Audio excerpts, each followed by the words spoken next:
intended to remain in office. After receiving Petsulo's report of his meeting, which lasted into the morning of July 18, the State Department concluded that it was no longer possible to negotiate reasonably with Urquio. The ambassador and most of the embassy staff were recalled for consultation. 163. In a communique to Latin American diplomatic posts, Secretary Vance excoriated Urquio for sabotaging the transition of power. Although personally involved in the intensive negotiations that produced the transition of which he clearly approved, the interim president simply refused to abide by his commitments. He ignored the 72-hour deadline for handing over office to the provisional junta, failed to request the armed combatants to arrange a ceasefire, obstructed planned meetings between the two military leaderships, and indicated his intention to retain power indefinitely. 164. The next day, Vance expressed the hope that other Central American governments would pressure Urquio to relinquish control so that elements of the Guard will be preserved and so that a bloodbath can be avoided. 165. From the outset of this evolving debacle, Washington strongly suspected that Somoza had encouraged Urquio's ambitions. In Secretary Vance's opinion, he acted presumably with Somoza's backing or acquiescence. L66. The State Department publicly expressed grave concern over the turn of events and pointedly reminded Somoza that he, like Urquio, had plainly and clearly agreed that there would only be a short interim before the transfer of power to the provisional junta. 167. Declared one outraged U.S. official, in Latin American eyes, it was extremely important that we immediately disassociate ourselves from the son of a bitch. 168. Deputy Secretary of State Warren Christopher telephoned the exiled dictator at his Miami Beach residence on 4 separate occasions during the morning of July 18. His words were short, blunt, and the implication unmistakable: unless Urquio abided by the original understandings, Somoza risked extradition back to Nicaragua. 169. Employing the more sedate language of diplomacy, Department spokesman Harding Carter said Christopher urged the former client to play a positive role in seeing that the agreements are honored. With little room to maneuver, an apparently reluctant Somoza contacted Urquio and other political allies in Nicaragua and told them, "Let's be realistic and keep our word in this matter." 171.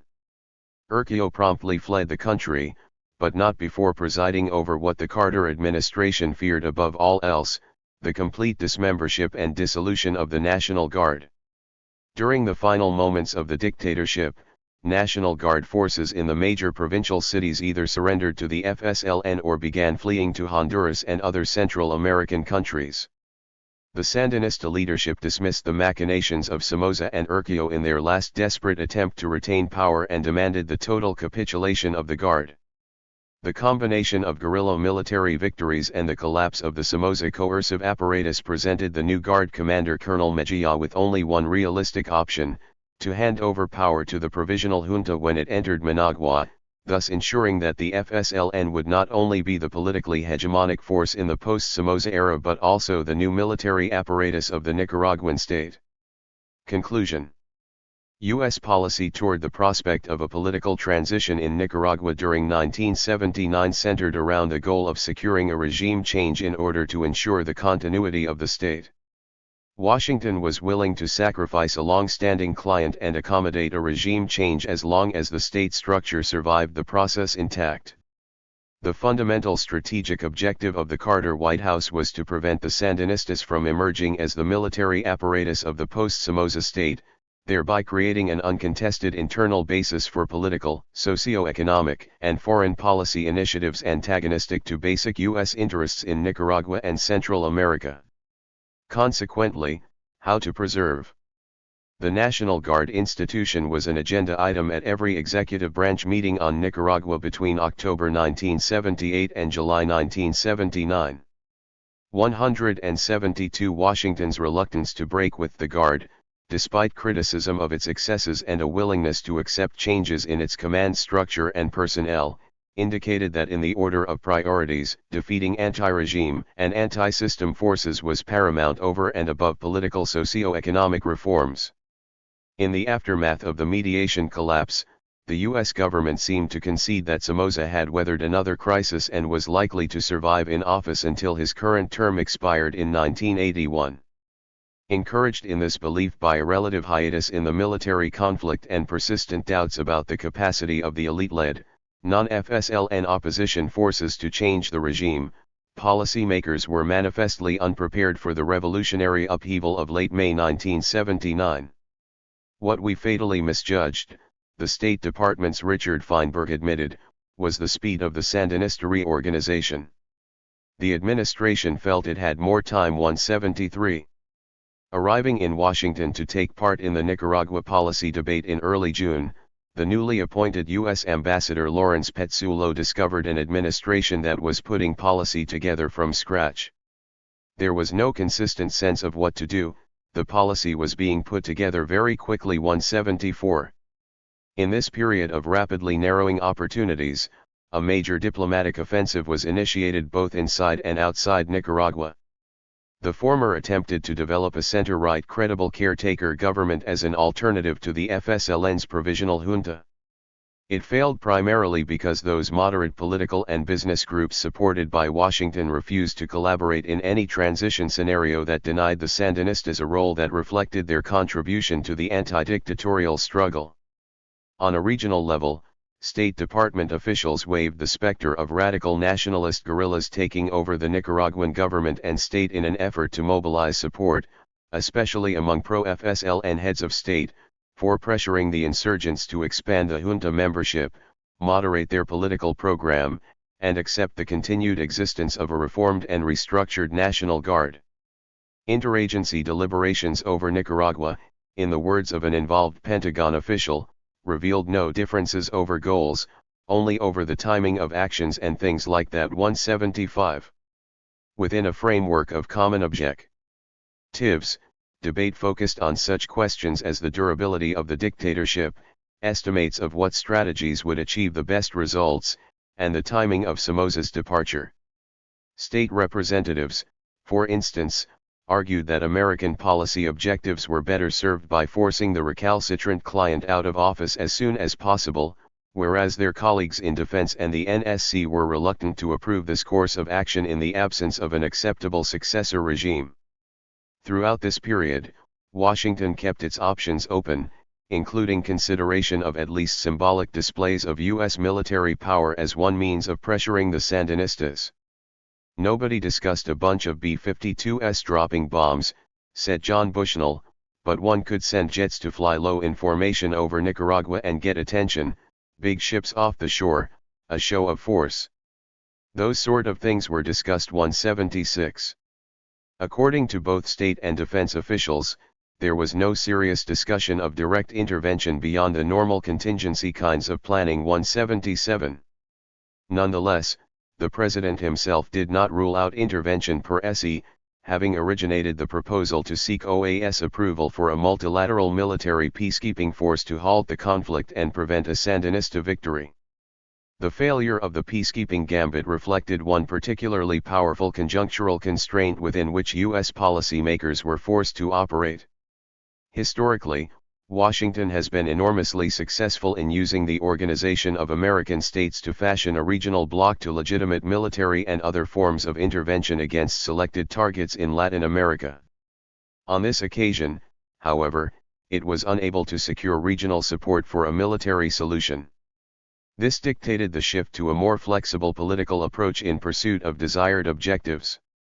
On July 17, the Carter administration was forced to come to terms with the worst possible transition outcome, the total collapse of the Somoza regime and state, and the accession to power of a mass revolutionary movement hegemonized by Sandinista guerrillas. Its policy lay in ruins, not only a casualty of diplomatic setbacks, unexpected regional adversaries, and the posture adopted by Nicaraguan allies, but of other factors as well. First, by May 1979 the revolutionary process had advanced too far, the radical forces had already assumed undisputed hegemony, and no credible split-off from the opposition movement was available. Second, a conflict emerged between Somoza, who perceived his relations with the United States in strategic terms, and the changing tactical policies of Washington, which viewed Somoza as expendable. This conflict led the client to adopt an intransigent position, refusing to leave office until it was too late, thus delaying the regime change and endangering the state. Finally, the United States faced the particularly difficult task of effecting a political transition in circumstances where the client regime was tightly connected with the state, all the more so because the client dictator had built up strong political loyalties in the armed forces that resisted pressure from the outside. Washington could not isolate the regime from the state, to sacrifice the former to save the latter. Having exhausted all its options, the White House announced that it expected to maintain continuing diplomatic relations with Nicaragua, 178, and immediately began to formulate new strategies for confronting the FSLN in power. Even before the collapse of the National Guard, a number of U.S. diplomats, anticipating a Sandinista victory, had turned their attention to the task of how to promote the interests of the center-right forces after Somoza's demise. Only days before, the ambassador to Costa Rica Marvin Weissman recommended that state organize a briefing for a representative group of Nicaraguans who are now in the U.S. for the purpose of encouraging them to return to Managua to strengthen ranks of the moderates and help them form a real counterweight to the radical Sandinistas 179. Lawrence Petzulo cabled the department strongly endorsing the suggestion and proposed that Francisco Aguirre, a former Guard colonel resident in Washington, D.C., be included in the group. L8 degree. The Carter Administration and Revolutionary Nicaragua, containing Sandinista power. Introduction. The response of U.S. policymakers to the forces of political and economic nationalism in Latin America has not always been consistent or uniform. Toward some nationalist regimes the attitude has been hostile and conflictive, toward others, Washington has adopted a more accommodative posture and attempted to manage or negotiate outstanding differences.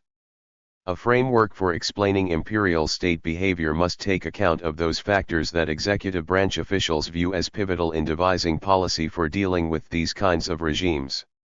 First, what sectors of the new nationalist government are dominant and, therefore, likely to direct the process of political and socio-economic change? Where radical guerrillas predominate, the potential for a structural transformation is seen to increase. Where civilian political and business leaders take charge, the likelihood of containing the process of change within acceptable limits is similarly reinforced. Second, what forces control the state, especially the coercive institutions? Given that U.S. policymakers have traditionally viewed the military and police apparatuses as the ultimate guarantors of American permanent interests in these societies, the survival of collaborator armed forces during periods of political transition assumes the highest priority within the foreign policy bureaucracy. Its replacement by a guerrilla force with no external linkages evokes maximum alarm over the nature and scope of the change process.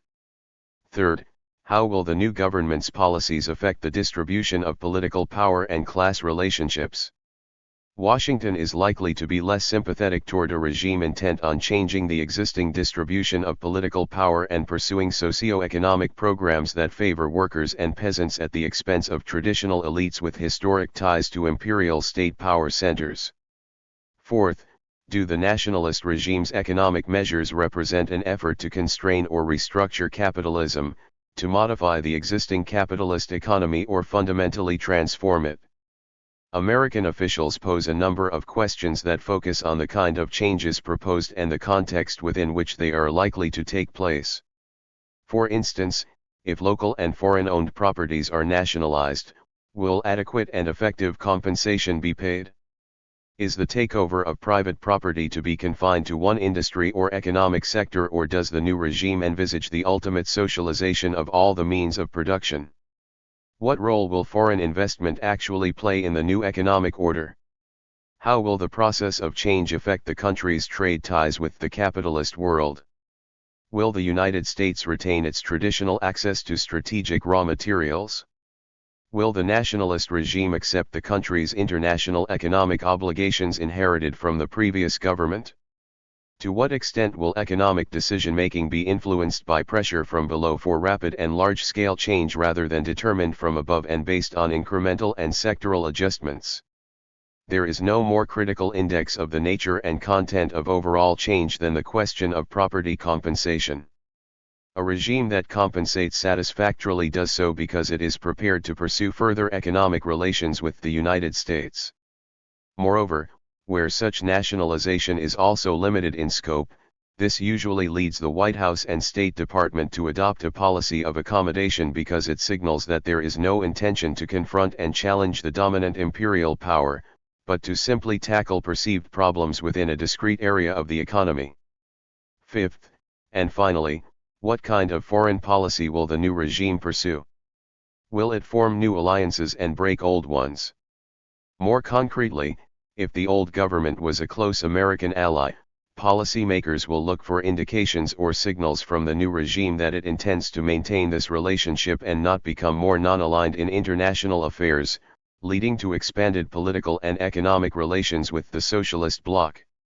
In summary, when an incoming nationalist regime upholds the continuity of existing political and state structures, rejects large-scale socio-economic changes and transformations of the class structure, develops policies favorable to foreign investors, accepts responsibility for foreign debts accumulated by prior governments, harbors no thoughts of a major shift in foreign policy positions, limits mass mobilization politics, and contains the radical left, the United States is likely to accommodate this kind of political change. On the other hand, where such transitions are based on high levels of social mobilization, the active participation of the radical or guerrilla left, redistributionist eco. 220. Nomic policies, dismantled state institutions, shifts in political and class power, and a move toward more diversified international ties, the United States is likely to be less tolerant and more disposed to a policy of confrontation, defining the new regime as a threat to its permanent interests. Strategic fears, Washington debates the regional implications of Sandinista rule. Revolutionary upheavals and the overthrow of Third World client regimes eroded the power and influence of the human rights bureaucracy and produced a shift toward a more interventionist American foreign policy during the last 2 years of the Carter presidency. Identifying these political transitions with alleged Soviet-Cuban expansionism, influential administration officials such as National Security Council advisor Zbigniew Brzezinski concluded that only a reassertion of U.S. military power abroad could forestall new defeats of U.S. allies and safeguard American strategic and economic interests. Whereas Secretary of State Cyrus Vance preferred negotiation over confrontation, Brzezinski took the realpolitik view that threats, force, and the threat of force were highly effective ways to gain successes for the United States. 1. In the Third World, which he identified as the key arena of superpower competition for allies and influence, Washington should seek to aggressively pursue its interests, support its allies, resist nationalist or revolutionary challenges for political and state power, and be prepared to augment diplomacy with military measures if the situation demanded. The first step toward reactivating American global military power was the failed June 1979 effort, spearheaded by Carter and Brzezinski, to secure passage of an OAS resolution creating an inter-American peacekeeping force to intervene in Nicaragua to prevent a Sandinista victory. This policy shift received its formal enshrinement with the enunciation of the so-called Carter Doctrine in January 1980. Triggered by the December 1979 Soviet invasion of Afghanistan, the doctrine extended the definition of American national security interests to cover the entire Third World and gave warning that the White House would respond with force, if necessary, to secure threatened U.S. interests. 2. After the Soviet invasion of Afghanistan, a senior Defense Department official commented, the Carter administration became more hard-nosed and viewed the Soviets in a more traditional threat mode. 3. The Nicaraguan Revolution of July 1979 signified a watershed in U.S. Central American relations. It directly challenged the long-standing policy based on alliances with oligarchies and generals, and the assumption that Central America was, and would always be, a subordinate element in Washington's regional and global designs. Given the common historical experiences, social structures, economic models, and political regimes, the Nicaraguan experience had the potential of becoming an example for other broad-based social movements challenging similar regimes and structures in the sub-region. The likely strategic consequences of the Sandinista victory generated a vigorous debate among senior Carter policymakers. The Department of Defense was particularly alarmed by the Nicaraguan outcome. Only 2 weeks earlier, at the July 2 Special Coordination Committee meeting, Secretary Harold Brown expressed the firm view that the Sandinistas were dominated by hardcore Marxist-Leninists. For the Pentagon, the subsequent turn of events constituted the horrible worst-case scenario. Officials were stunned by the collapse and disintegration of the National Guard. 5. The message coming from the Inter-American Affairs Section, a senior advisor to the head of United States Southern Command in Panama, General Wallace Nutting, recalled, was that the Sandinistas were nothing but a bunch of communist fire-breathers. 6. With the FSLN capture of political power, officials became fearful this would lead to increased external support for local guerrilla movements, thereby facilitating greater Cuban-Soviet involvement in the area.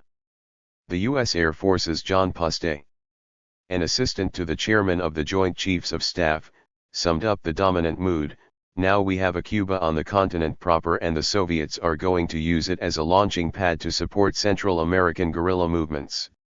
This is a target of opportunity for Havana and Moscow. It is closer to Central America than Cuba, not an island, and it can do more mischief there. 7. Defense located the danger posed by Sandinista rule within a global context as well. There was concern about the implications of a thoroughly Marxist-Leninist government in Nicaragua in terms of the strategic importance of the Caribbean basin to the United States. The major supplies to NATO in the event of an attack on Europe would pass through the sea lanes there. 8. The coercive agency was not alone in voicing ideological concerns and fear that the Nicaraguan upheaval might trigger the export of revolution or result in the domino process being carried to Central America. 9. The entire foreign policy bureaucracy agreed on the strategic uncertainty posed by the Sandinista victory, not least the possibility that Moscow and Havana might conclude that significant political and strategic gains were possible at little or no cost. 10.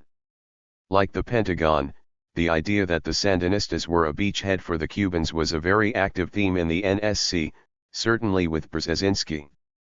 And the State Department was just as concerned about the possible strategic implications of a Sandinista victory. 12. Indeed, as a Sandinista victory loomed in early July, State appointed former Undersecretary Philip Habib to monitor Cuban activities in Central America and the Caribbean. Within days of Somoza's overthrow, Secretary Vance cabled sub-regional embassies describing Nicaraguan developments as a major trauma and informing the ambassadors that we shall be consulting with you soon so that we can cooperate jointly to avoid the potential threat of a communist expansion in Central America with all that would mean to all of us. 13. The interagency SCC decided to send States Viren Vaki to undertake consultations on Central America, specifically on El Salvador and the Northern Tier. 14. Within the framework of a common strategic objective, to contain and limit the sub-regional impact of the Nicaraguan revolution, there emerged divergent tactical approaches to the threat posed by the Sandinistas. The hardliners in the NSC, the Pentagon, and the intelligence agencies, for example, tended to give the greatest weight to the specter of falling dominoes and more Cubas in order to press their case for immediate increases in U.S. military assistance to dictatorial clients threatened by mass-based opposition movements in El Salvador and Guatemala. Defining a Sandinista-led Nicaragua as a fundamental challenge to American regional hegemony, they argued that any realistic response must include military initiatives. The State Department was also receptive to the defending allies' arguments. We had to make sure that these governments had the wherewithal to support themselves. We had to build up the defenses of those countries whose domestic insurgencies might be actively supported by the new Nicaraguan government. 15. At the same time, a desire to minimize any possibility of replicating the Nicaraguan outcome produced opposition to reversing policy on military aid to the ruling generals in El Salvador and Guatemala, considered to be among the worst human rights abusers in Latin America. Pentagon officials such as John Puste believed that the diplomats' resistance to increased military involvement in El Salvador was related to the still formidable shadow cast by the Vietnam Syndrome. The Pentagon was pushing for more direct involvement than the State Department and the White House. But these things were being curbed and rejected. Their concern was too much involvement with an unpopular conflict. If it escalates and the US is sucked in, it could mean we start reliving Vietnam 16. But the State Department was also more sensitive to the possible negative domestic and regional political fallout of rearming the military regimes. It quite likely would antagonize hemispheric allies supportive of Washington's Nicaragua objectives and provoke powerful congressional opposition at home.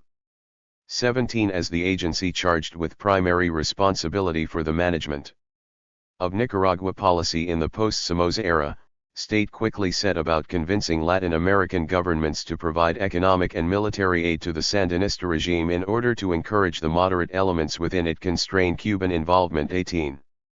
Even before the fall of the dictatorship, other Central American governments were being encouraged to start thinking about what will happen after Somoza leaves, and how they might contribute to defusing Sandinista radicalism and strengthening the power of the moderates in the new regime. On occasion, the directives to embassy officials were quite specific. Ambassador Moss in Panama was instructed to try to get General Torrijos to focus more on the post-Somoza military situation in Nicaragua. 19. Nicaragua was high on Secretary Vance's agenda for a series of meetings with Latin American foreign ministers and heads of state at the August N. 1979, inauguration of newly elected Ecuadorian President Jaime Rodas in Quito. State hoped the Andean governments would play a key role in ensuring the Sandinista regime does not become Castroid. 20. The relevant briefing paper prepared for the Secretary outlined three major objectives. 1. Encourage the Andean-pact countries to be active in assistance moderate elements in Nicaragua and elsewhere in Central America. 2. Develop an overall strategy to prevent the spread of Castroist/communist influence and control in Central America, and the polarization which threatens to plunge the northern tier into violence, and 3, to coordinate our actions and planning to maximize their effect, including systematizing consultative procedures.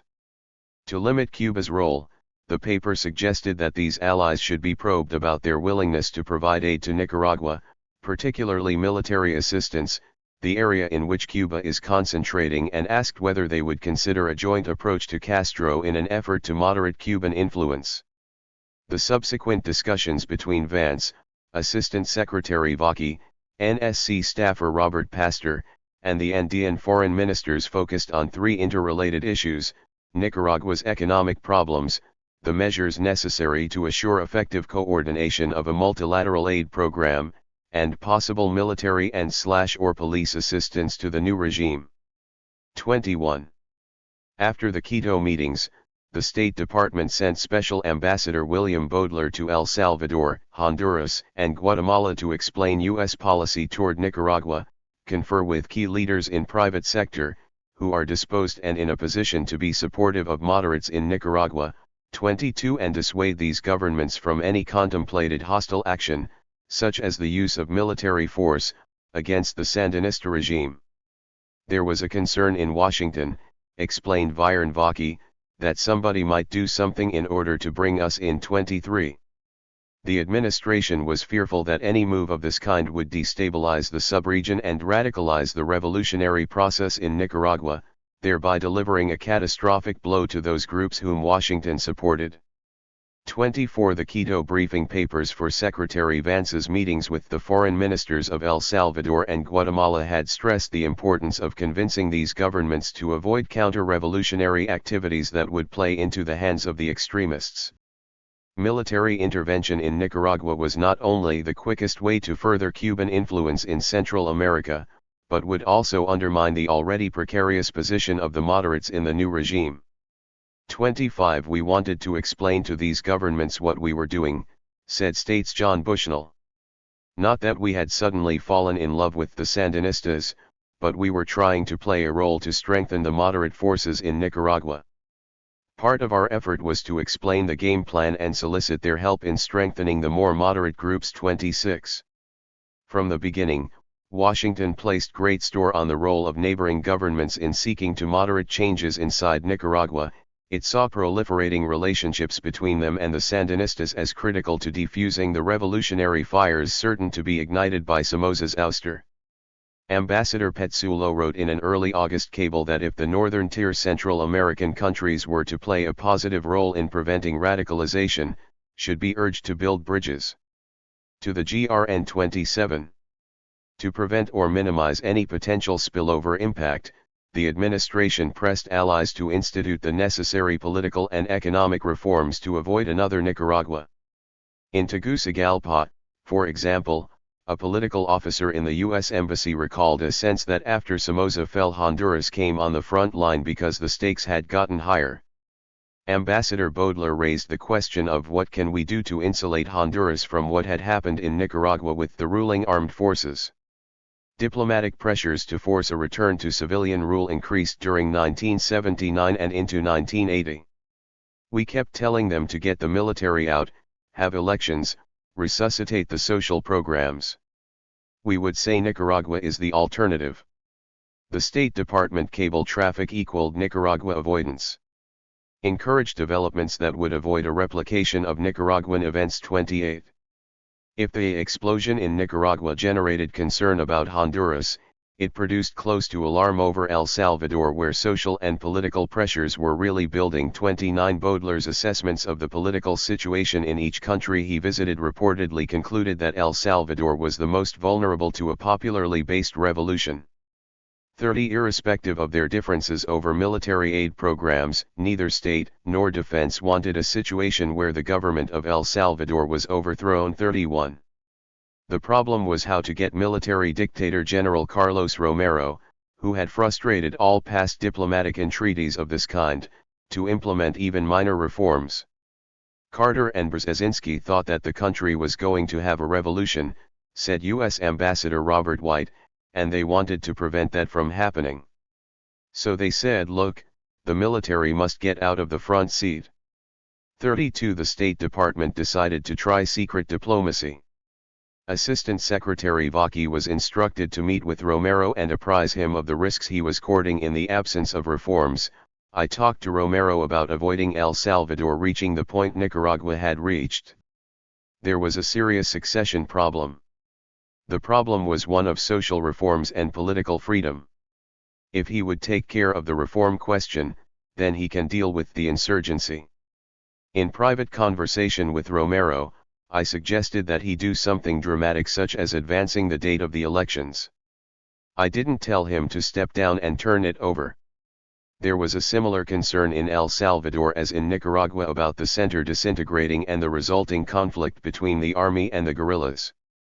In that situation, the army would have lost any popular base of support. 33. El Salvador, Vaki testified before a congressional committee in mid-September 1979, was in some respects, even more polarized than Nicaragua at the time of Somoza's ouster because political, economic, and social rigidities under successive regimes have not allowed a sufficient outlet for rising frustration and dissatisfaction. Without rapid political and economic reforms, it might be impossible to avoid widespread insurrectional violence. 34. Political and socio-economic change in Nicaragua, the basis for negotiated conflict. The Carter administration was dismayed by the outcome of the Nicaraguan conflict. Influential segments of the foreign policy bureaucracy perceived the Sandinista-dominated regime as a potential danger to American allies and interests in Central America. Somoza's overthrow revived Washington's obsession with preventing a second Cuba in the sub-region. Nonetheless, the White House bowed to those officials who argued that a willingness to adapt to the transition and a flexible, non-confrontationist approach offered the best possibility of containing the process of change within manageable boundaries. When Secretary Vance conferred with junta member Violeta Chamorro and Foreign Minister Miguel Descoto in Quito, a department briefing paper wanted him to stress that the United States seeks friendly relations of mutual respect while noting concern over Cuban interference. 35. One of the most ardent proponents of going the diplomatic route was Ambassador Lawrence Petsulo, who counseled against forming mindsets about the new figures and currents we have to deal with here, the more appropriate response to what he characterized as a disorganized government was to be patient and, above all, refrain from jump into this in an ideological fashion and reacting viscerally to some of the more strident statements, postures and activities. 36. To the State Department, this approach also offered the distinct advantage of placing the onus on Nicaragua for any future breakdown in relations. The Nicaraguans, said Viernovsky, had to prove it wouldn't work. You had to try it, and if it didn't work, then it proved something. 37. The decision to subordinate the politics of hostility to conditional accommodation and negotiated conflict was substantially influenced by a realistic appraisal of the limited options available to the United States to reverse the outcome of the Nicaraguan upheaval, short of direct military intervention. 38. Likely collaborator groups or individuals lacked the necessary popular support to contest Sandinista power. We didn't have too many cards to play for a major confrontation with the Sandinistas, said State's David Newsom. Washington also felt the need to be sensitive to Central American opinion. 39. Regional allies in Venezuela and Panama, who were just as committed to supporting the Nicaraguan moderates and preventing a second Cuba, thought that it was worth trying to cultivate the new government. 40. No less important were domestic political considerations. U.S. officials wanted to avoid any confrontations that might trigger a radical revolution with disastrous consequences for the president's re-election prospects. A White House approach based on minimizing conflict and maximum flexibility was influenced by internal Nicaraguan factors as well, the personnel appointments to senior and mid-level posts within the new government and the state, the Sandinistas' publicly declared commitment to a mixed economy development model, and the belief that serious inherited economic problems and the consequent need to maintain access to traditional sources of foreign financing would act as a sufficient constraint on any radicalizing tendencies within the FSLN leadership.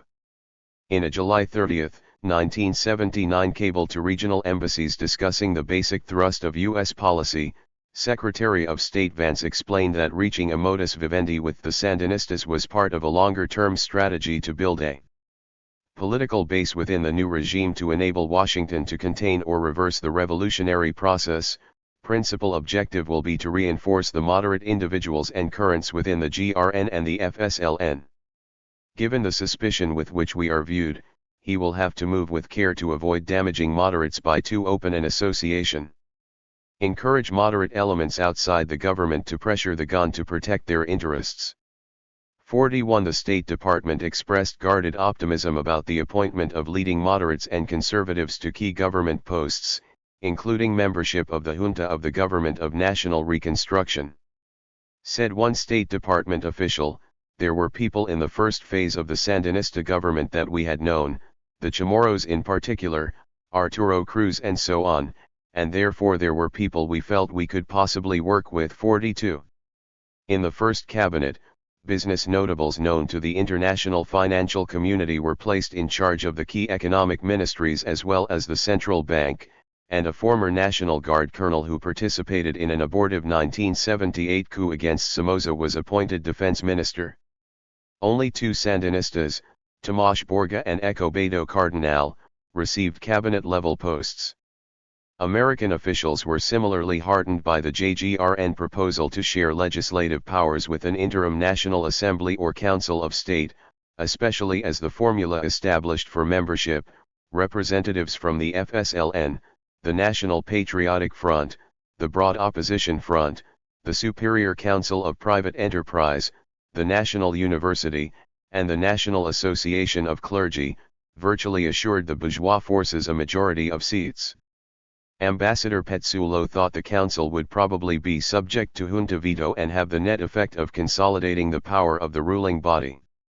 43. But this was not sufficient reason to boycott its activities. In our discussion with political figures, he wrote in mid-October 1979, we continue to support the convening of the Council of State, pointing out its positive advantages of lending an element of popular will to the government process and giving non-FSLN groups a political stake in the GRN. 44. In the economic sphere, the JGRN outlined a development program based on a mix of public, private and joint enterprises, limited nationalization confined largely to Somoza family-owned properties, and explicit guarantees to property holders. In addition, it promulgated a series of measures directly benefiting the private sector. These included the availability of new credits at reasonable interest rates, tax concessions, the ability to purchase foreign currency from the central bank, asset revaluation, guaranteed profits from joint ventures with the state, wage controls, and a commitment to give priority to stimulating increases in productivity. 45 JGRN member and conservative industrialist Alfonso Rabello also announced that the regime would aggressively seek to attract new foreign investment into the economy. 46 Although the government instituted redistributive programs to consolidate and expand its social base of support among wage and salaried workers, the urban poor, and the peasantry, the basic emphasis was on selective and modest changes not antagonistic to private property, American investors, and Western financial and monetary institutions, or intended to move Nicaragua out of the capitalist economic orbit. U.S. Embassy reports characterized the junta's economic policy pronouncements as relatively moderate and accommodating. 47. The Sandinistas' nationalization policies provided further confirmation of the moderate nature and scope of the envisioned economic transformation. Except for 3 foreign-owned mining companies, the state targeted domestic enterprises only, and confined its interventions to selected economic sectors, banks and insurance companies, natural resources, foreign trade, and the agricultural, industrial, and commercial properties belonging to the Somoza family and its closest associates. In the early months of the revolution, the U.S. Embassy did receive a number of complaints from American citizens over property confiscations that do not seem to conform to GRN policy. The ambassador, however, counseled Washington to refrain from any knee-jerk response, surmising that such actions were probably instigated at the behest of local attorneys general or overzealous agrarian reform officials. In any event, he noted that the central government had begun to address the problem in September when it returned a confiscated rice farm to its former American owner.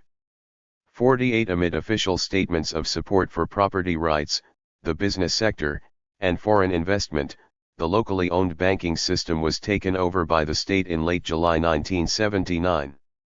The central bank president and the treasury minister both stressed that the decision to nationalize the banks was made on pragmatic, not ideological, grounds. The domestic financial system was bankrupt and the GON could not justify using its limited resources to save private companies. 49.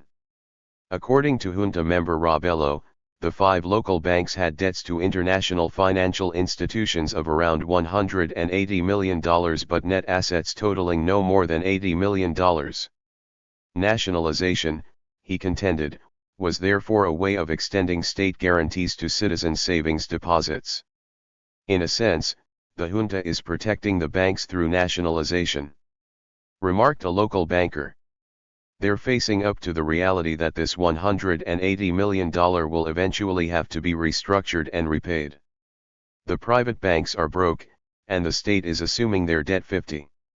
The government's takeover of the financial system would also enable it to increase the amount of credit facilities available for agricultural development, fund improvements in food distribution networks, create more employment opportunities in rural areas, and pursue other socio-economic objectives.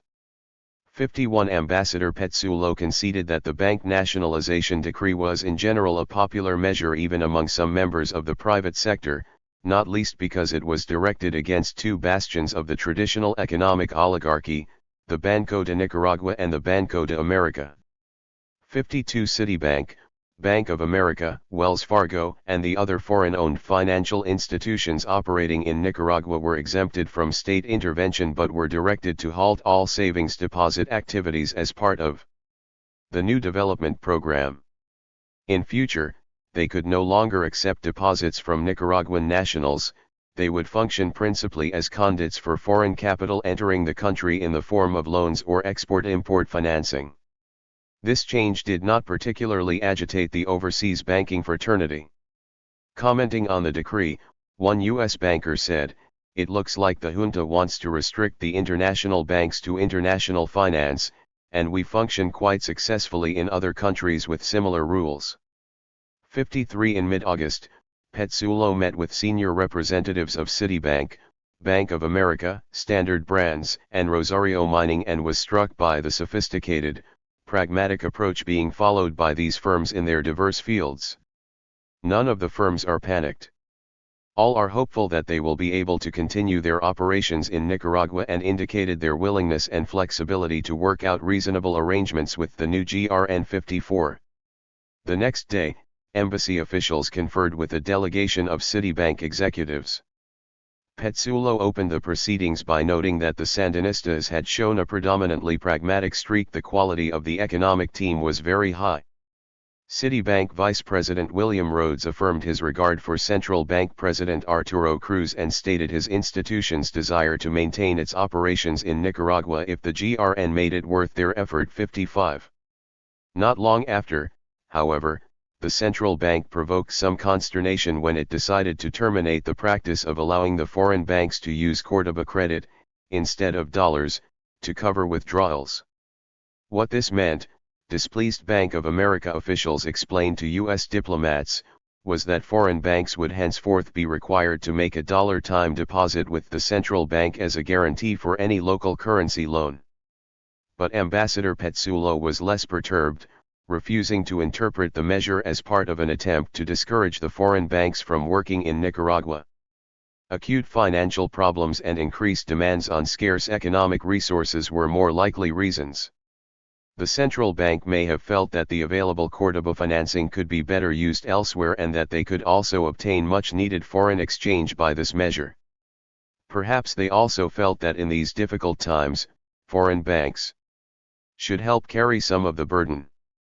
Petsulo observed that if the Nicaraguans were intent on giving a stronger signal that foreign banks were no longer welcome, they could have done so simply by insisting that all withdrawals from these institutions be completed within 30 days. 56 Following a visit to Nicaragua by a group of American bankers and businessmen under the auspices of the Council of the Americas in the first week of October, Ambassador Petsulo again addressed the issue of the status of the American private banking subsidiaries in a telegram to the State Department. Conceding that Citibank and the Bank of America have been placed in difficult situation by GRN actions, the embassy believed that the Sandinista is not purposely creating a hostile environment in an attempt to force these institutions to cease operations.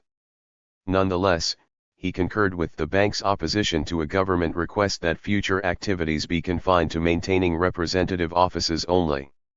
Embassy officials and members of the visiting U.S. delegation raised this issue with the Sandinista National Directorate and JGRN at every opportunity. Petsulo remained optimistic that this particular disagreement could be solved to the satisfaction of both sides. There is, he wrote in a communiqué to state, still room for maneuver. 57. The regime move to assume control over natural resource exploitation did not, in contrast to the financial sector, exempt foreign-owned enterprises. In November, the U.S. controlled Neptune Mining Corporation and Rosario Mining Company operations, and the Septentrio Mining Company, a joint venture established between the Somoza State and the giant Canadian multinational, Noranda, were nationalized under the terms of the official decree. This action was again justified on economic rather than ideological grounds, in this case, the need to revitalize a depressed mining industry. Although the Carter administration response was quite restrained, it simultaneously put Managua on notice that bilateral relations would be severely affected in the absence of satisfactory payments. Prior to a November meeting at the State Department with Deputy Assistant Secretary John Bushnell, an embassy aide official briefed Nicaragua's Minister-Director of the Fund for International Reconstruction Alfredo Cesar on Hickenlooper Amendment if U.S. mining property nationalized by GRN is not promptly and adequately compensated. Ambassador Petsulo suggested that it might be worthwhile for Bushnell to reinforce issue with Cesar and have him bring message back to GRN 58. The Sandinistas were clearly intent on avoiding any kind of confrontation with the affected mining companies. They didn't accuse the company of anything, an executive of Neptune's parent company acknowledged. They went as far as asking us if we could continue to manage the mines for a while. We reached an agreement for the staff to stay for 6 weeks or so. Furthermore, they accepted the mining company's objection to a new law basing compensation on the book value of an enterprise on the grounds that it contradicted an existing bilateral agreement that said the government would have to pay the going concern value, and we insisted on that. 59. Compensation negotiations were instituted by the Ministry of Justice and continued into the first Reagan presidency, when satisfactory agreements were signed with Neptune Mining in December 1982 and Rosario Mining in September 1983. 60. The JGRN nationalized foreign trade and commerce in the hope of achieving a number of interrelated objectives: increased exports and export revenues, adequate returns to producers, reduced production and marketing costs, and more investment capital for development priorities. In a related effort aimed at resolving the fiscal crisis bequeathed by Somoza, the Minister of Planning Roberto Mayorga announced new import-export controls, particularly on luxury purchases from abroad. 61. Although multinational corporations operating in the export sector were told they would be required to sign marketing contracts with the state, a number of American companies, including Castle and Cook's banana exporting subsidiary, Standard Fruit and Steamship, continued to operate without government interference well into 1980. The prime targets of the nationalization policy were those enterprises belonging to the Somoza family and its cronies. In the agricultural sector alone, this amounted to 2,200 farms, 65 agro-industrial companies, and 25 related service companies. 62. At the outset, senior officials publicly, and repeatedly, declared that there would be no economic offensive against the non-Somoza agricultural or manufacturing sectors. They stressed the government's basic commitment to private property, and offered guarantees and incentives to the local business community to encourage it to actively participate in the new development program. Foreign property holders were treated little differently from their local counterparts. With the exception of the mining companies, overseas investors were viewed not as obstacles to national economic development but as valued participants in the Reconstruction period and beyond. One of the striking features of early Sandinista economic policy was its willingness to subordinate large-scale redistribution of wealth and income to the imperatives of reconstruction and production, and to deal harshly with advocates of a more rapid and profound socio-economic transformation. During the first week of October, the FSLN High Command stepped up its attack on the ultra-left, arresting Marxist labor leaders and purging radicals from the Ministry of Labor. Public statements accused these individuals of stirring up the masses with impractical demands for wage increases and property seizures. The Sandinista bywords were patience regarding economic improvements, and increasing production in order to revitalize the economy. Ambassador Petsulo wrote approvingly of Interior Minister Tomasz Borga a page from Samuelson in one of his speeches to explain why the economy cannot support wage increases now. 63. The Sandinista Workers' Central supported government policy, labeling as irresponsible union demands for higher wages, reduced working hours, and other benefits that conflicted with economic reconstruction objectives. 64. Although the state's share of gross domestic product increased from 15% in 1978 to 41% in 1980, Sandinista economic policy did not create a basis for U.S. hostility. 65. Almost all foreign-owned properties in Nicaragua were excluded from the nationalization decrees, and those affected local enterprises were basically restricted to the Somoza Empire and economic sectors in severe financial difficulties. The primacy of the capitalist mode of production was not threatened. On the contrary, the nationalization of the banks, mines, foreign trade and commerce, and Somoza-owned properties was part of a development strategy that sought to encourage foreign investment in other sectors of the economy. This absence of a more profound social and economic transformation, whether statist or socialist, minimized the likelihood of conflict between the United States and Nicaragua's revolutionary regime. Of all the factors that shaped the Carter policy of conditional accommodation with the Nicaraguan Revolution, Perhaps none was more important than the perception that the new regime's daunting economic problems would temper any inclination to rupture ties with the international capitalist system, particularly with its most important prospective aid donor. Washington fully expected to use its enormous potential leverage in this area to influence the pace and scope of change. The Sandinistas assumed control of an economy devastated by a prolonged civil war. The United Nations' Economic Commission for Latin America estimated the cost of war-related damage to the nation's economic infrastructure between January 1978 and June 1979 at $580 million. 66 According to the president of the Superior Council of Private Enterprise, the conflict left industry and commerce totally bankrupt. 67. Manufacturing output plummeted by more than 30%, and the construction industry ground to a complete halt between 1978 and 1979. Agricultural production was similarly disrupted by the political and military struggle.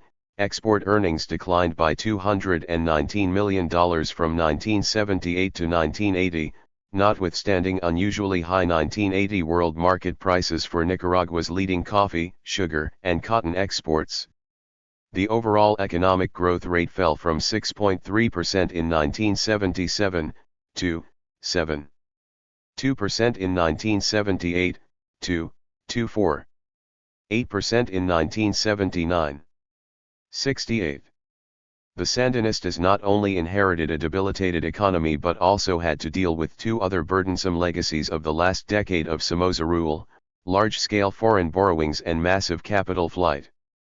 The former gave Nicaragua the dubious distinction of having the highest per capita foreign debt of any country in Latin America. The latter reached a peak during the last year of the dictatorship when an estimated $1.5 billion left the country for overseas banking or investment destinations.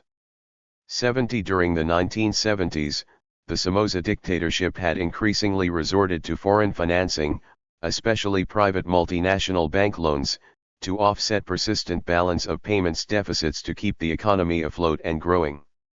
A large portion of these funds, however, found their way into the private coffers of members of the dynastic family, regime officials, and business cronies, or were siphoned off to satisfy the weapons needs of the National Guard, instead of being used to expand the economy's productive capacity. The systematic looting of the public treasury for personal gain or to ensure the survival of the regime continued unabated up until the Sandinista victory.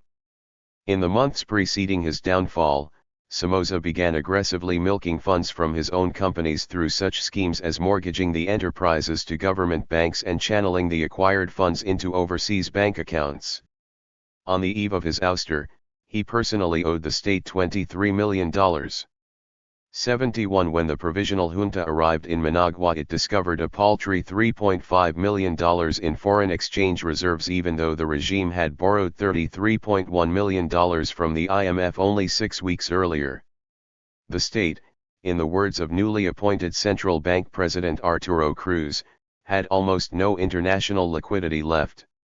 To make matters worse, it faced the problem of where to find approximately $660 million in debt interest payments due by the end of the year. 72. In a conversation with officials of the American Embassy in El Salvador only days after the Sandinista victory, the president of that country's Supreme Court, Rogelio Chavez, stressed the importance of the USG extending economic assistance without political strings to the GRN as being a possibly crucial factor in ensuring that Nicaragua did not turn to Cuba or the Soviet Union. This advice to Washington to concentrate on its economic rather than political leverage to influence the process of change in Nicaragua found a receptive audience among senior Carter administration officials. 73. De-radicalizing the revolution, the foreign aid debate. Under the operational direction of the State Department, American policy toward Nicaragua during the initial period of Sandinista rule emphasized diplomacy and dialogue as it searched for ways of strengthening the power of the moderates in the new regime, state, and society. The transition from client dictatorship to revolutionary power constituted a profound setback, but Washington remained hopeful that it could still play a role in shaping the political, social, and economic structures that would ultimately define post-Somoza Nicaragua. Assistant Secretary Vaki described the prevailing mood in state. The worst alternative took place, but maybe it was still a ball game. The options were not good, but there were other options that were bad and worse. There was no feeling that it was all through and it was time to circle the wagons. What can we do to influence events in Nicaragua from here on out? 74. On August 12, less than a month after the victorious guerrilla forces entered Managua, Secretary Vance drafted another communique to U.S. ambassadors in Latin America sketching the broad outlines of our policy toward Nicaragua and Central America in the post-Somoza era. In Nicaragua, he wrote, there are a variety of political currents and the ultimate direction of the regime may not be established for some time to come. Although power has momentarily shifted toward the more radical elements, moderates occupy positions of strength in the key areas of economic policy, and are beginning to show important vital signs in the private sector. The goal must be to shore up these groups in every possible way. It is in our interest to identify and strengthen moderate elements in the GNR, the private business sector, the church, the media, labor, and elsewhere who are able and willing to work toward keeping the revolution on a left-of-center course and to unite to resist efforts of the radical left to monopolize key activities in areas such as security, propaganda and education. Finally, Vance wished to dispel concerns over allegedly competing policy lines between state and the NSC 75. Correspondence between NSC Latin American specialist Robert Pastor and his boss Zbigniew Brzezinski seemed to confirm the absence of any major bureaucratic dispute over Nicaragua policy. Evaluating weekly reports on the country's mass media during August and September, Pastor concluded that the political situation is still quite fluid. Sandinista and non-Sandinista newspapers and radio stations operated freely and the latter were permitted to criticize the government. 76. Appearing before the prestigious Foreign Policy Association in September, Secretary Vance declared that the United States had nothing to gain from confrontation. We cannot guarantee democracy will take hold there. But if we turn our backs on Nicaragua, we can almost guarantee that democracy will fail. 77. Only by adhering to a flexible, gradualist approach, a boring from within strategy, could Washington achieve, or come as close as possible to gaining, its primary objective, a weakening of the revolutionary impulse. In pursuit of its de-radicalizing goal, the administration looked to Latin American and Western Europe to financially support the Nicaraguan reconstruction effort. Regional embassies were instructed to encourage host governments on appropriate occasions, to respond generously to junta needs. Moderate tendencies in the GRN can be strengthened, wrote Deputy Secretary of State Warren Christopher, by effective cooperation from wide range of European and hemispheric governments. 78. The positive and rapid response by Latin America, Western Europe, and other capitalist governments, as well as international banks and regional financial institutions, to Nicaragua's plight buoyed Washington's hopes that it could influence the direction of post-revolutionary developments. 79. Military assistance. For the Carter administration, military aid to the Sandinista state was a thorny and problematic issue. In late July 1979, Nicaragua's Interior Minister Tomás Borga first broached the subject with Ambassador Lawrence Petzulo. 80. At the August 11 inauguration of Ecuadorian President Jaime Rodas, he raised the question with American officials again, emphasizing Nicaragua's commitment to a non-aligned foreign policy and the government's preference for obtaining arms from the United States and Western Europe rather than the socialist bloc countries. However, should it be forced to seek defense needs from Eastern Europe, Borga wanted it understood that this would not necessarily signify that we are aligning ourselves with them politically. 8. Secretary Vance outlined the official State Department position as one of being prepared in principle to provide military assistance and to discuss specific needs quickly. 82. A number of senior officials in the Bureau of Inter-American Affairs, as well as Ambassador Petzulo, hoped this would translate into a more imaginative approach than they feared might be forthcoming in practice. 83. As for the human rights activists, they opposed all weapons sales. With a touch of sarcasm, Deputy Assistant Secretary John Bushnell ascribed their position to the clean hands syndrome. That is, it was bad if the United States sold guns to shoot people, but it was less bad to sell trucks that carried the soldiers who fired the guns. 84. In the Defense Department, officials pondered the sub-regional impact of U.S. arms sales to a guerrilla-led regime. Would it heighten existing tensions throughout the sub-region, or defuse a potential strategic threat by exerting a moderating influence on the Sandinistas while simultaneously preventing Moscow and Havana from gaining a second military foothold in America's traditional sphere of influence?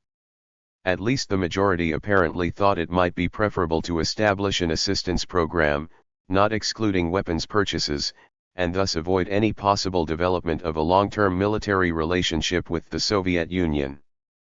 But whatever the differences in emphasis or approach, there was unanimity regarding the overriding purpose of any aid program, to moderate the Nicaraguan regime's policies in other fields. 85.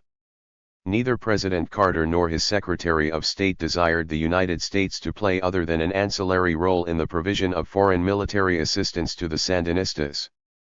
We were interested, Ambassador Petsulo said, in other regional countries becoming involved.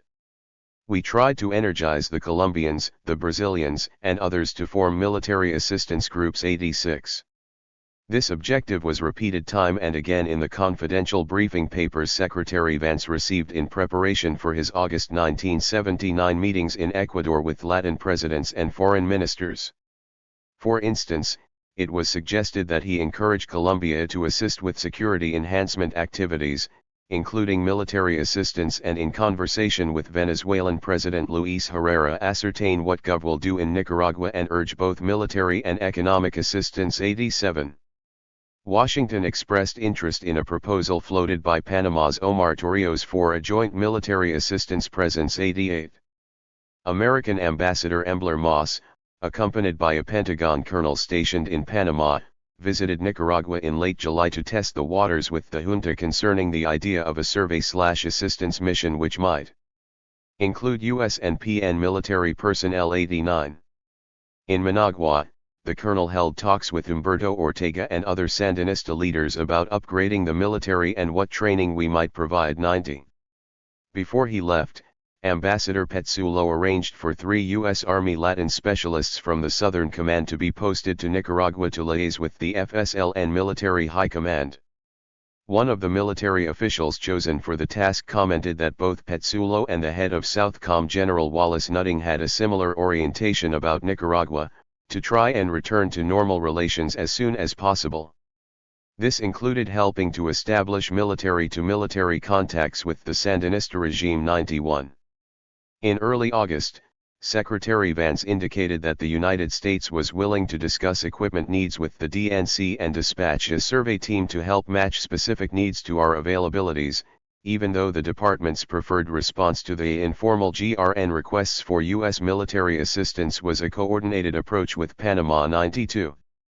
Although the White House was reluctant to contemplate any significant military relationship with the Sandinistas, it wanted to avoid unnecessarily complicating bilateral relations over this issue until the dust had settled and the direction of change became clarified. Therefore, it settled on a two-track military sales policy. On the one hand, it said no to weapons purchases while announcing that this decision was subject to periodic review. 93. State Department officials justified the ban with reference to legislative opposition to any direct sale of U.S. military equipment to the Sandinistas. Or, as one of their number bluntly put it, arms requests for Nicaragua wouldn't get anywhere in the U.S. Congress. 94. Human rights factors also played a part, as did a concern to avoid possible serious friction between the United States and its Central American allies, especially the autocratic regimes in El Salvador and Guatemala. On the other hand, the administration exempted non-lethal weapons such as trucks, jeeps, medical supplies, and engineering equipment from the sales embargo, and indicated it would not oppose JGRN efforts to acquire light arms and ammunition from other sources. Remarked a Pentagon official, "Basically we said we wouldn't put any diplomatic pressure on other countries not to sell." 95. State was particularly concerned not to further exacerbate our relations with the new government of Nicaragua by trying to institute a global embargo on arms sales. 96. In late August, a high-level official mission left Managua on an arms-buying trip to a number of West European and Latin American capitals. 97 The Sandinistas, according to a Southcom officer advising Ambassador Petsulo, wanted guns and bullets because they were already fixated on the counter-revolutionaries. They knew it was coming, that they were going to have to arm themselves to fight these people who would be aided by the United States. 98. During a September 1979 visit to the White House, members of the ruling junta held discussions with senior NSC and State Department officials on a range of issues, including the military aid question. Despite some pockets of bureaucratic support for the "if we don't provide them with arms, the Cubans will" argument, 99 The dominant sentiment among Carter advisors opposed any policy shift. High on the list of concerns was avoiding any dispute with Congress that might interfere with the larger de-radicalizing strategy. And one development guaranteed to upset the legislators would be reports of American arms to Nicaragua finding their way to the guerrilla movement in El Salvador. The administration also pursued a two-track approach in its efforts to diffuse the radical tendencies within the Sandinista armed forces leadership. One was a willingness to at least discuss the possibility of re-establishing a bilateral military relationship. The other aimed at promoting ties between the Nicaraguans and the rest of the hemisphere's armed forces. A Southcom officer transferred to the Managua embassy to help establish military-to-military contacts explained the thinking behind the regional initiative. 244. Between August and November 1979, there was a sense in both state and the Pentagon, and the mission in Managua that we had the capability of coopting not the ideological foundations on which the revolution was based but the pragmatic or day-to-day execution of the recovery operation of Nicaraguan society. That is, if we could only get in and demonstrate that we did not want to topple the Sandinista revolution but only mold Nicaragua into a productive society, then we could in fact integrate the victorious military organization into the regional militaries and, through this process of integrating it, get the army away from its doctrinaire ideological orientation, and we would not end up with another Cuba or a Soviet Union toehold on the continent. 100 On October 20, the chairman of the Joint Chiefs of Staff, declaring support for Ambassador Petsulo's attempt to develop a military relationship with the Sandinista government, extended an invitation to the head of the armed forces, Humberto Ortega, to attend the Conference of American Armies in Bogotá, Colombia in early November. Secretary of State Vance termed the chairman's initiative one step in the strategy endorsed by the president to build links in a relationship between the GON and the rest of the hemisphere. 101. But Washington was not willing to insist on Nicaraguan participation over the opposition of the region's generals. During late November CAA committee meetings, a clear majority of delegates voiced support for a Brazilian proposal to change attendance regulations in such a way as to effectively exclude Sandinista participation at future conferences. Although the U.S. delegation argued against the rule change, on the final vote it chose not to antagonize the majority and, in Vance's words, destroy the positive dialogue which had been created. 102. Pentagon efforts to cultivate better relations with the Sandinista armed forces were not limited to the CAA invitation. Although an offer to train military personnel at the U.S. Army School of Americas in Panama was rejected because of the institution's historic association with the Somoza National Guard, a mid-November tour of American military bases on the East Coast arranged by the Defense Department for 6 Sandinista officers, including the Army Chief of Staff Joaquin Quadra, went ahead without any serious hitches. We exposed them to training establishments, said the Southcom official accompanying the delegation, in the hope that they would see something there they would want to be part of. Initially they were very encouraging. They talked about sending people up to this course, we can do something here, and so on. 103. But there was no follow-up by the Nicaraguans. The U.S. Embassy reported at the end of January 1980 that efforts to obtain definitive guidance from the Sandinista military leadership regarding the kinds of training programs it was prepared to accept have not met with success other than repeated assurances that they are in fact still interested. 104. The only subsequent development of any note was an April agreement to install a military liaison group in Managua. 105 The Pentagon was in no doubt as to why the early positive indicators came to naught. It all sort of changed with the large influx of Cuban advisors into Nicaragua. 106. Economic assistance. During early interagency discussions to forge a policy for dealing with the Sandinistas in office, the State Department countered some of the more gloomy, pessimistic pronouncements from the Pentagon and the intelligence agencies by insisting that Nicaragua was not lost to the victorious guerrillas and the extreme left. The carrot of badly needed economic assistance presented the United States with a real opportunity to make its presence felt, to bolster the political moderates inside and outside the regime, thereby containing the process of change within acceptable limits and preventing the emergence of a second Cuba in the Central America-Caribbean region. In mid-August, an embassy official wrote that the private sector remains one of the main bulwarks that will be able to help shape the ultimate nature of the new government and its policies. Looks to the U.S. government for guidance and assistance. The predominant sentiment in state was that we were seeing a mixed economy emerging in Nicaragua and we hoped there would be moderate change that would let the private sector go on and prosper. If we can get to these guys and get them working with us, they will back off from any silly ideas they might have. Our economic support can help. 108. Such aid would have the added result, wrote Viren Vaki, of ensuring that the country's financial system remained tied to the West's political economy. 109.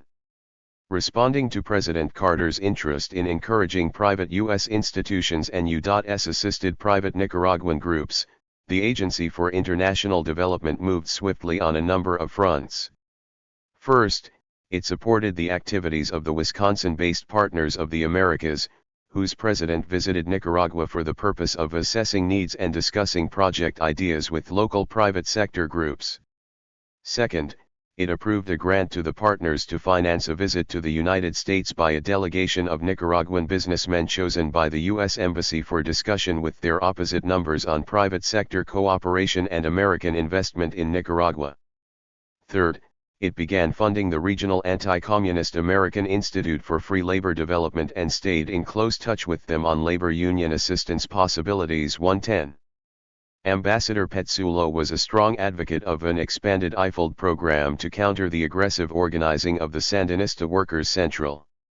111. Fourth, aid provided a $500,000 grant to the Nicaraguan Development Foundation, a business organization it helped to establish in the early 1960s. In mid-August, the administration decided to release approximately $35 million worth of public health, education, and agriculture loans to Nicaragua approved by Congress prior to Somoza's downfall but not disbursed. 112. Simultaneously, 8 officials began drafting a fiscal 1980 supplemental aid package for presentation to Congress. Ambassador Petsulo hinted that the Nicaraguans could expect a fairly generous amount of funds. 3. On September 11, Deputy Secretary of State Christopher and Assistant Secretary Vaki appeared before separate House subcommittees at the start of a powerful lobbying effort to sell the proposed aid strategy on Capitol Hill. Christopher testified in support of a White House proposal to reprogram $8.8 million of unused fiscal 1979 foreign assistance funds for Nicaragua. With the exception of a $23,600 military grant, the rest was earmarked for economic reconstruction and price stabilization purposes. He argued that the new regime was moderate and pluralistic and committed to respect for private property. Although major changes had taken place, the situation in Nicaragua remains fluid. The private sector and non-Sandinista politicians are well represented at the highest levels of the government, and opportunities remain for coopting and influencing the process of change in a direction compatible with basic U.S. interests. We would do well to try to take advantage of change, to try to move it in our direction only by playing a constructive role in the short term, Christopher concluded. Could Washington hope to produce a result in Nicaragua that is agreeable to us in the longer term? 4. The Foreign Aid Appropriations Subcommittee approved the request by a 7-3 vote. Assistant Secretary Vaki, the department's highest-ranking Latin American affairs official, presented an almost identical brief to the House Inter-American Affairs Subcommittee. The ruling junta was composed of moderate pluralistic tendencies, the cabinet and the bureaucracy harbored a diversity of ideological outlooks, and many outcomes or scenarios are still possible within the framework of the Sandinista Revolution 115. In a letter to the subcommittee chairman, Vaki characterized the situation in Nicaragua as confused, with a good deal of definition and resolution of power struggles yet to come. 116. The aid strategy was not confined to legislative funding sources. In early October, senior NSC and State Department officials told the acting chairman of the quasi-government Export-Import Bank that the administration was intent on giving maximum support to the moderate democratic elements in Central America, which, in the case of Nicaragua, meant economic assistance, including EXIM financial support, to the private sector. They emphasized the need for rapid funding to a war-torn economy heavily dependent on imports to maximize production, especially in the key agricultural sector. If financing for the imports is not made available quickly to get the private sector going, the country is likely to turn to an authoritarian solution that inevitably will become Marxist in orientation. Bank officials concurred but explained that the institution was currently shut down in Nicaragua only because of its inability to perceive a reasonable assurance of repayment in the light of present arrearages and absence of a debt rescheduling. 7. However, within days of his appointment as the new central bank president, Arturo Cruz had expressed desire to renegotiate debts with EXIM, which currently amounted to $1.7 million in short-term insurance payments and an additional $2 million under the Guarantee, Insurance, and Direct Credit Programs 8. The EXIM's acting chairman told his executive branch visitors that the bank would almost certainly be prepared to authorize new loans to Managua if it received reasonable assurances of repayment from the Sandinista government. 9. In late November, the administration unveiled the centerpiece of what Ambassador Petsulo described as a full-court press to de-radicalize the Nicaraguan revolution, a $75 million supplemental aid proposal, the majority of the funds targeted for the private sector. 120. The major goal of the package, in the words of one State Department official, was to try to encourage those Sandinistas who were the economic leaders in the first period. They turned out to be moderate. To the extent that we strengthened these people, they could carry the burden of development and it would come out on a range satisfactory to us. We hoped that by strengthening them we would tip the balance in the contest. 121. The White House and the State Department requested rapid congressional passage of the aid request on three main grounds. First, the funds were intended to benefit primarily the business community and small rural property owners. Second, the political direction of the regime was still undecided. The moderates exercised strong influence within the policy-making process, and decisions were being made on a very pragmatic basis. Third, insisting that the ball game is still on, Carter officials were convinced that economic aid offered the best possibility of restoring U.S. credibility and influence in Managua, and shoring up the non-Sandinista forces within the government, state, and economy.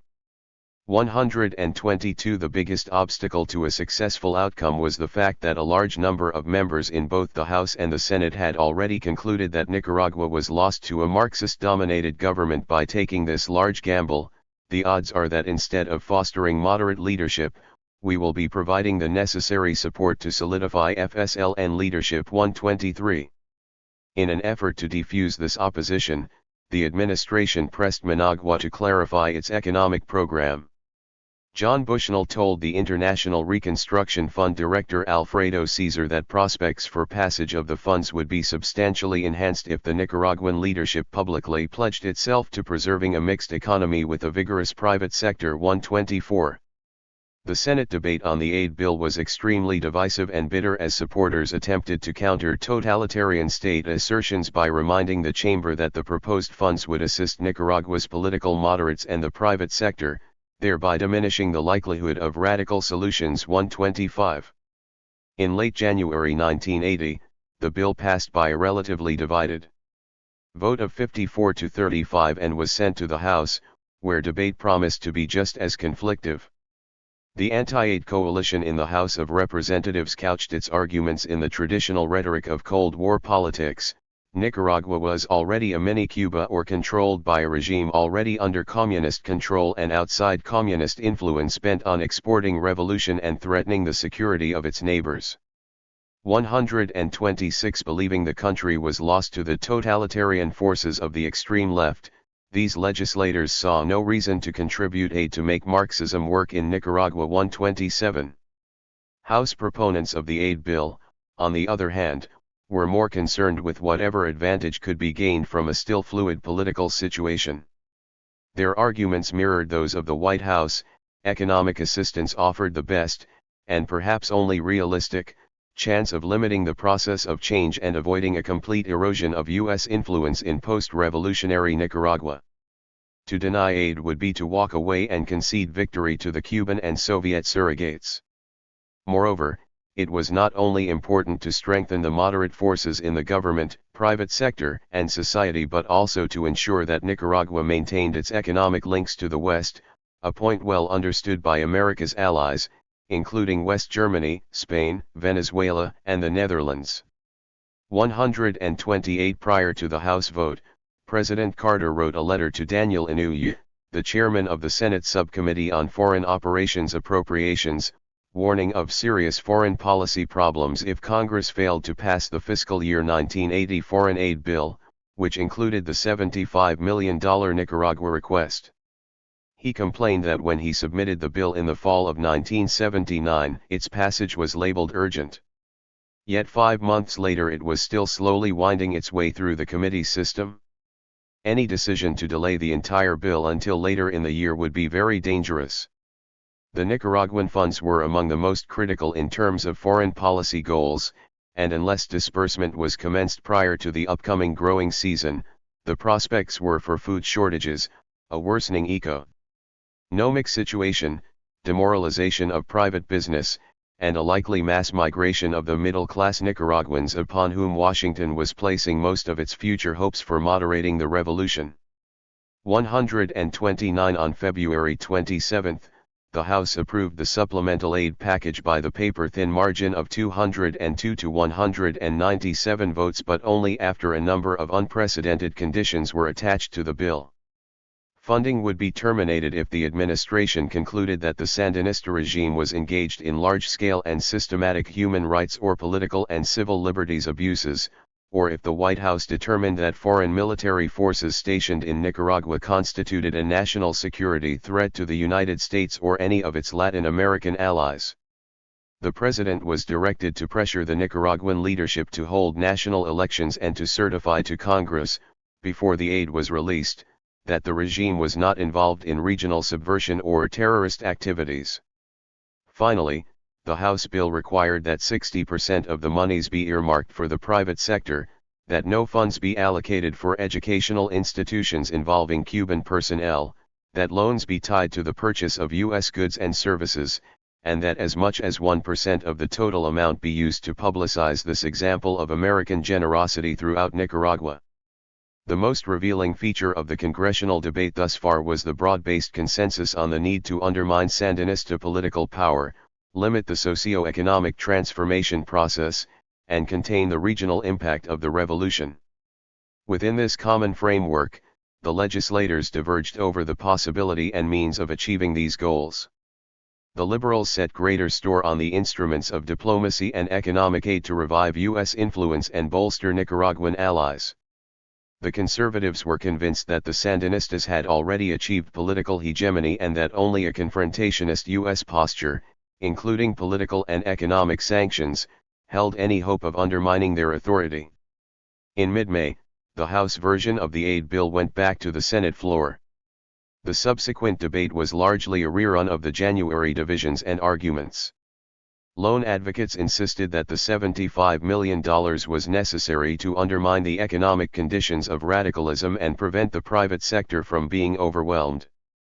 Senator Edward Zorensky posed the following question: is the United States prepared to compete in the Nicaraguan case, or is it prepared to sit on its hands and do nothing more than rant and rave about the Cuban presence in Nicaragua? Do we wish to suck our thumbs and sit it out, or do we wish to stay in the game and play to win? Other aid proponents raised the specter of a radicalized Nicaragua destabilizing the whole region and challenging remaining U.S. interests if the administration request was denied. One of the bill's most vociferous Senate critics, Robert Dole, a conservative Republican, repeated the assertion that Nicaragua was lost and that Somoza's overthrow had ushered in the first of a series of destabilizing coups and revolutions in Central America likely to produce Cuban-backed regimes. 130. Although a majority of senators favored deleting some of the House amendments to the final bill, the chamber agreed, albeit reluctantly, to passage of the House version when it became clear that the House would refuse to consider any compromise proposal. On May 19, the Senate passed the bill, with its attached restrictions and prohibitions, and forwarded it to the White House for the president's signature. Although Carter expressed reservations over the House amendments, he signed the bill into law in the knowledge that the only alternative was the total collapse of the Nicaragua aid program. 131. Addressing the Council on Foreign Relations on May 28, Deputy Secretary of State Christopher bemoaned the fact that while Cuba and other countries were able to speedily organize economic aid programs for Nicaragua, proposed U.S. funds remained stalled for months, hostage to Congress's determination that the Sandinista regime passes ideological muster. 132. That same day, over the objections of the executive branch, the House of Representatives voted by 267 to 195 to delete a $5.5 million military assistance request from the fiscal 1981 foreign aid authorization to the accompaniment of speeches accusing the new Nicaraguan government of having subordinated itself to communist control. 133. Managua was not oblivious to the scope and significance of congressional hostility, and the need to do something to mollify or neutralize these concerns. At the beginning of June, the country's central bank president and newly appointed junta member Arturo Cruz visited Washington, D.C. to address a special Organization of American States meeting and hold discussions with officials of the Carter administration and the multilateral development banks. In an effort to reassure Capitol Hill about the policies and intentions of his government, Cruz extended his schedule to include meetings with several key legislators and apparently succeeded in convincing them that Nicaragua was not a Cuban satellite. 134. Also, the Sandinistas were realistic enough not to reject the House aid conditions, however distasteful, for to do so would have sunk the bill, in turn sending the wrong kind of message to the international banking community from whom they hoped to receive large-scale financial assistance. On July 8, the fiscal 1980 supplemental appropriations bill that included the $75 million Nicaraguan aid package finally reached President Carter's desk. But Congress had succeeded in attaching one last amendment stipulating that the Nicaraguan funds could not be disbursed prior to October 1, which provoked a sharply worded missive from Ambassador Petsulo expressing grave concern about the possible consequences, both political and economic, of such a decision. We have already paid major political costs for the inordinate delay in appropriation of the package, he observed, and any further hold-up will seriously damage the credibility of the United States in its dealings with the Sandinista government. 135. Despite anti-aid sentiments emanating from the NSC, the CIA, and other parts of the intelligence community, all of whom targeted Nicaragua as a conduit for Cuban and Soviet military activities in Central America, and an active supporter of revolutionary movements in El Salvador and Guatemala, the White House remained firmly supportive of the State Department approach. The day the supplemental aid bill became law, the new Secretary of State Edward Muskie said that any reduction in foreign aid to the Third World would only help the Soviets exploit internal stability in Nicaragua, in El Salvador and in many other places. 136. Discussing the importance of the Nicaraguan component of the bill in relation to the country's private sector and the moderate forces friendly to the United States, another leading diplomat emphasized that only by playing an active role in Central America can we compete with the Cubans and others who are intent upon pursuing their own interests in the area. 137. The administration's 1981 foreign aid request for Nicaragua included $45 million in economic assistance, as well as the previously mentioned $5.5 million in military funds, which was ultimately rejected by both the House and the Senate. In late July, the State Department notified Ambassador Petsulo that this economic package was also running into trouble on Capitol Hill because of the failure of the GRN to comply with its promise to announce a date for municipal elections on July 19. Petsulo relayed the message to junta member Arturo Cruz, who responded that the government was still committed to elections but that other priority matters make it impossible to announce a timetable at this juncture. The ambassador termed this statement hardly convincing and likely to reinforce anti-Sandinista sentiments in Congress and increase skepticism that elections would ever be held. After conferring with junta colleagues Sergio Ramirez and Daniel Ortega, Cruz reported back to Petsulo that they were sensitive to the vote in Congress, but were equally concerned about pressure being brought to bear on the government on this issue. The latter answered that he was merely reflecting the reality in the Congress and the consequences of a negative vote on Nicaragua 138. One of the special conditions attached to release of the 1980 Nicaraguan aid package was a presidential certification that the Sandinista government was not aiding, abetting, or supporting acts of violence or terrorism in other countries 139. In August, U.S. intelligence reports began to surface accusing Nicaragua of acting as a pass-through country for Cuban military assistance to Central American guerrilla movements. Although the State Department challenged these allegations on the basis of insufficient hard evidence, 140 the bureaucratic opponents of Nicaraguan aid interpreted them as vindicating their position. Aware that the White House did not want the Republicans to make this a major presidential election issue in November, these forces seized upon the intelligence reports to block disbursement of the $75 million until Nicaragua's ties with Cuba and El Salvador's guerrilla movement could be thoroughly investigated. On September 12, 1980, President Carter issued the requisite certification and then invoked national security reasons to circumvent the prohibition on disbursement of any funds before October 1 in order to release $45 million borrowed from fiscal year 1979 monies appropriated for Egypt. The president conceded that there was substantial evidence to indicate that Nicaraguan territory was being used in support of the insurgents and that members of the Sandinista Front were probably involved. But the case for direct government involvement was termed sufficiently inconclusive to give it the benefit of the doubt. 141 The intelligence community registered its vigorous dissent from this White House interpretation of the reporting on Nicaragua. The CIA's analysis of the same data concluded there is a very high likelihood that such activities are occurring and that they represent official FSLN policy 142. Aware that President Carter was treading a fine line on this issue, the State Department instructed Ambassador Petsulo to make vigorous representations to the Nicaraguan government to take measures to stop any transit of arms and personnel to the Salvadoran terrorist groups 143. Later that month, Deputy Assistant Secretary of State James Cheek, accompanied by Ambassador Petsulo and senior embassy officials, met with DNCI 43 members Bayardo Arce, Humberto Ortega, and Jamie Wheelock for discussions which dealt principally with terrorism amendment of the $75 million aid program, the current situation in El Salvador, and the future of our bilateral relations.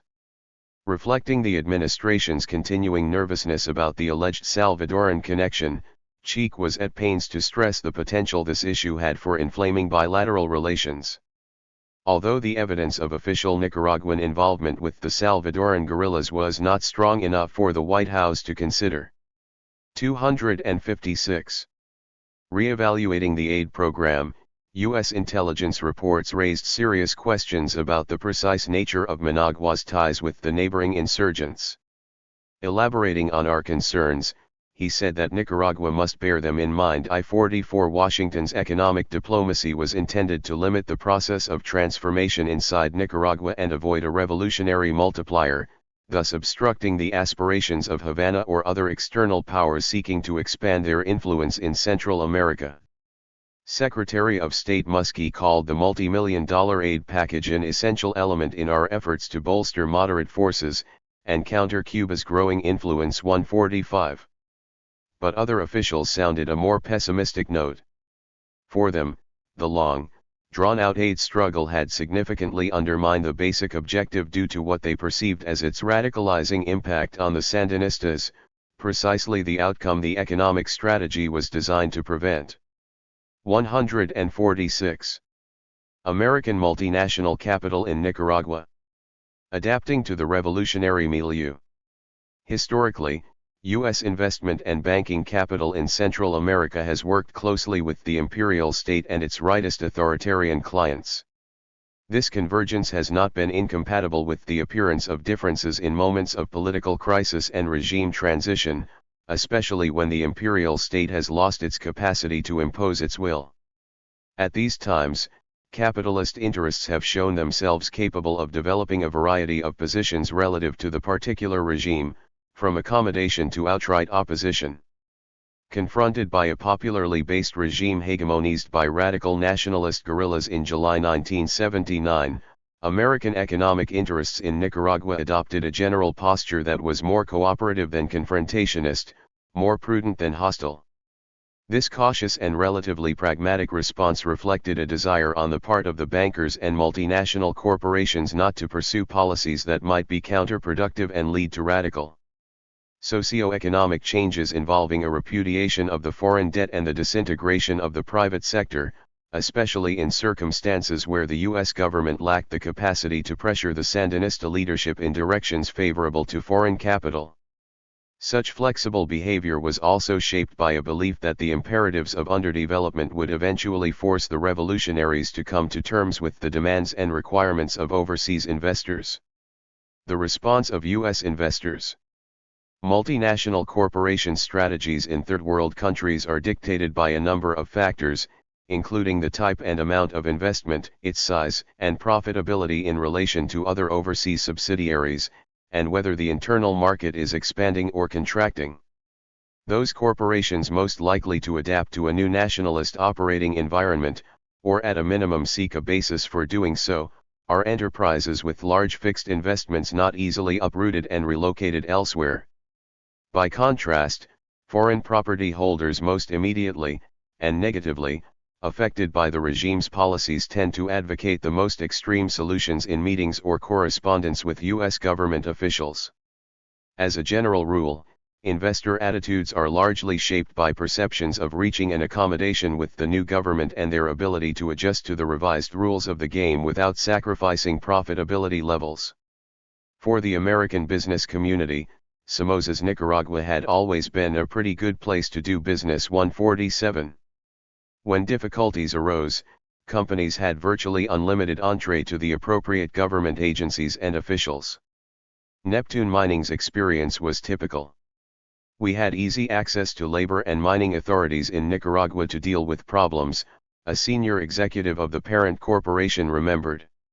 148. Not surprisingly, many U.S. investors were scornful of the Carter decision to target the Somoza dictatorship as a major Third World human rights violator. It was unlikely to have much political effect, they charged, but almost certain to worsen the climate for foreign business and profit-making. One executive of an American multinational corporation with investments in Nicaragua asserted that nobody in the business community liked Mr. Carter's policy. They thought he was a first-class idiot. The feeling was that the man was dangerous from a commercial standpoint. He was going to ruin business if he kept doing what he was doing. The United States should export its products, not its morality. Don't let politics interfere with commerce. 149. The January 1978 Chamorro assassination and general strike produced among the American business community no great concern that anything really horrendous was going to happen. The dictator's military strength was sufficient to withstand any opposition challenge, now or in the future. Nobody thought that the Sandinistas could knock Somoza over.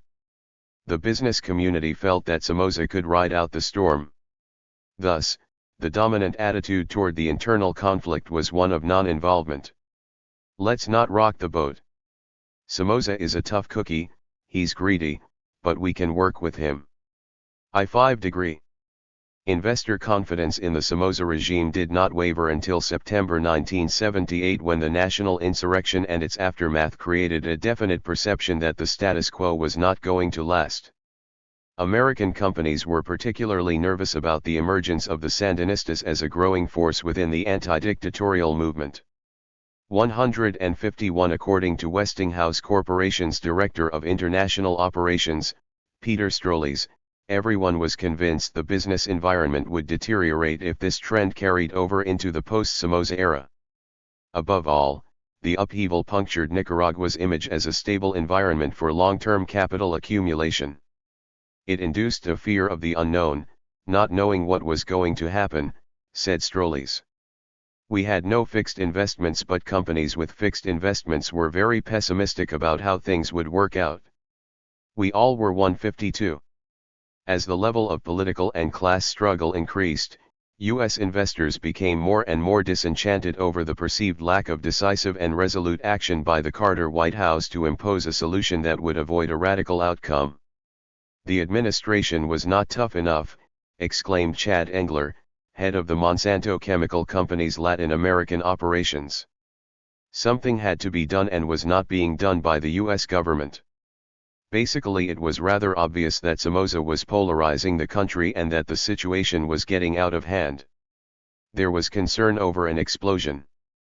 We wanted Somoza removed in one way or another without leading to a revolution. But Carter let it fester too long and it got out of hand. 153.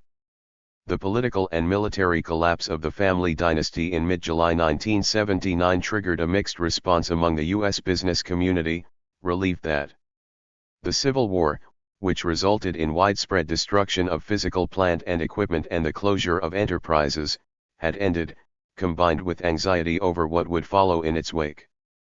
Monsanto's Engler described a lack of pessimism rather than a great deal of optimism. 154. Much of the apprehension, said a U.S. oil executive, was over the unclear political intentions of the new government. 155 James Hammond, a director of the influential New York-based Council of the Americas, whose membership accounted for over 90% of U.S. corporate investments in Latin America, described the immediate post-transition period as a critical time because we were suddenly confronted by a new ball game. Somoza goes and in comes a new group of unknown people, policies, and intentions. There was tremendous anxiety trying to find out who these people were and what was on their minds. 156. Edward Piernick, in charge of the U.S.-based Borden Company's regional activities, was more succinct. Discussing the future of the company's glue and resin factory in Managua, he told a reporter for the Wall Street Journal, "We aren't sure what we're dealing with in Nicaragua." 157. Potentially, the dependent nature of Nicaragua's economy, in the context of large-scale war-related damage to physical plant and communication networks, offered considerable opportunities for overseas investors, bankers, traders, and technological rentiers to increase their earning power during the Reconstruction period.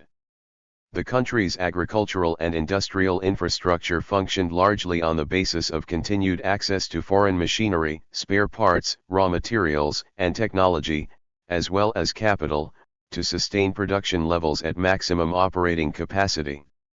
Furthermore, the Sandinistas' intention to accord the state a greater economic role through nationalization while simultaneously pursuing a development model based on a mixture of public and private capital suggested new openings for joint ventures with a regime lacking both capital resources and skilled managerial and technical personnel. The American corporate community was reluctant to consider new investments pending the Sandinista government's clarification of its economic policies and future relations with Washington. It clearly represented a dark moment, said the Council of the Americas' James Hammond, but this was no reason to throw the towel in right away. There was nobody who said this is the ball game. The majority attitude was one of prudence, wait and see, let's not be overly hasty. The new government people have not declared themselves and have made no quick embrace of the United States. At the same time, there were few expressions of concern that Nicaragua would be a rerun of Cuba in the early 1960s. Because of the country's massive economic problems, the Sandinistas could not afford to alienate overseas investors. There was certainly a belief that the Sandinistas would have to come to terms with foreign capital. 158. One consequence of this attitude was a relative lack of concern over the possibility of state intervention. The president of the International Division of Nabisco Incorporated, for example, which was scheduled to reopen its Managua factory in October, cavalierly dismissed nationalization as a threat just comes with the territory 159. Among the factors that promised to be decisive in influencing the actions of present and prospective U.S. investors was the pace of economic reconstruction, the ability to repatriate capital to the imperial center, and the ease of access to foreign exchange on a regular basis. 160. This latter concern was to pose an immediate problem for a number of overseas corporations with subsidiaries in Nicaragua. The Sandinistas took control of a war-devastated, debt-burdened economy, and a central bank almost totally bereft of funds in a period of declining export revenues. The new bank president Arturo Cruz also accused Somoza and his supporters of taking blank checks from the central bank with them when they fled the country. 161. We knew, said one American business executive, that there was no hard currency in the country, no reserves, so we knew that we would have problems getting debts paid. 162. To fund critically needed infrastructure purchases from abroad, the government instituted stringent allocations of scarce foreign exchange that immediately reduced the amount of exchange available to multinationals' operations. The inability of some MNC subsidiaries to obtain sufficient foreign exchange to import products, raw materials, or spare parts soon led to market share losses, the scrapping of expansion plans, and problems maintaining equipment in maximum working order. 163. Executives of foreign firms in Nicaragua surveyed during the first 6 weeks of Sandinista rule by Business Latin America offered a mixed, but not necessarily unfavorable, picture of the new emerging business climate. Discrete concerns over securing financing, transportation problems, labor relations, and bureaucratic disorganization coexisted with a general acknowledgement of the government's flexibility and willingness to provide financial support to encourage firms to continue operations. For example, most enterprises affected by the regime's freeze on overseas bank accounts, especially those attempting to meet back payrolls or in need of large amounts of capital to finance start-up operating costs, reported that the revolutionary regime has been helpful in this respect, particularly with money for wages. Companies severely affected by the war, such as Ralston Purina, which lost warehouses, raw materials, finished products, and financial records, were offered operating capital loans to help them rebuild and resume operations. The appearance of a more organizationally and politically powerful working class demanding changes in labor capital relations, including greater participation in decision-making processes, did create temporary problems for some foreign-owned subsidiaries. One U.S. chemical company was forced by its employees to unionize almost overnight. Another American-owned manufacturing enterprise was pressured by its newly elected union leadership to sack the general manager, but things returned to normal once this was done. However, labor practices in a large number of foreign firms changed little, if at all, under Sandinista rule because their workforces had already been unionized during the Somoza era. Despite the changed environment for capital accumulation and expansion, few American or other executives of overseas companies viewed the Sandinista economic program as likely to create an intolerable environment for foreign investment and private sector operations. Although many of the international firms surveyed by Business Latin America were critical of the difficulties encountered in contacting the right government people, such irritants, which typically accompany any large-scale process of political transformation, were not a cause for immediate concern. In general, there was little sense of panic that Nicaragua repeat the Cuba experience. Most of the respondents told Business Latin America that their firms planned to remain in the country at least for the time being. 164. The majority of U.S. owned enterprises that revived their operations following the cessation of hostilities were those that suffered minimal physical plant damage, those with large fixed investments that could only be terminated at great financial sacrifice, and those with little or no war-related losses, especially if the economic stake were relatively limited. The H.B. Fuller Company, which owned 2 factories in Managua, only partially fitted into this latter category, and adopted a more complex strategy. It reopened a plastic products plant that had suffered only minor damage but kept its seriously fire-damaged paint factory closed until we know more about the government's economic policies. 165. Those American corporations least able to easily pull up stakes and relocate, particularly if their subsidiaries survived the conflict more or less intact, remained optimistic, hoping to accommodate the economic changes and continue profitable operations. The Hercules Chemical Corporation typified this attitude. Hercules, which had a huge complex, were in a situation where they had no alternative. Their plant was not destroyed, so they had to make the best of it. If you were Hercules and have a $20 million or $30 million plant in Nicaragua, you are going to be pragmatic. 166.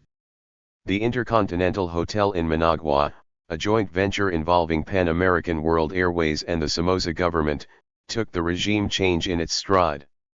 The building sustained no damage from the military conflict and operated more or less uninterruptedly during the political transition, even though majority control was now vested in the junta of the government of Revolutionary Nicaragua. The public intervener, however, had no interest in running the hotel, nor would he recommend that it be nationalized. Furthermore, the JGRN agreed to respect the existing management contract, which still had 10 years to run.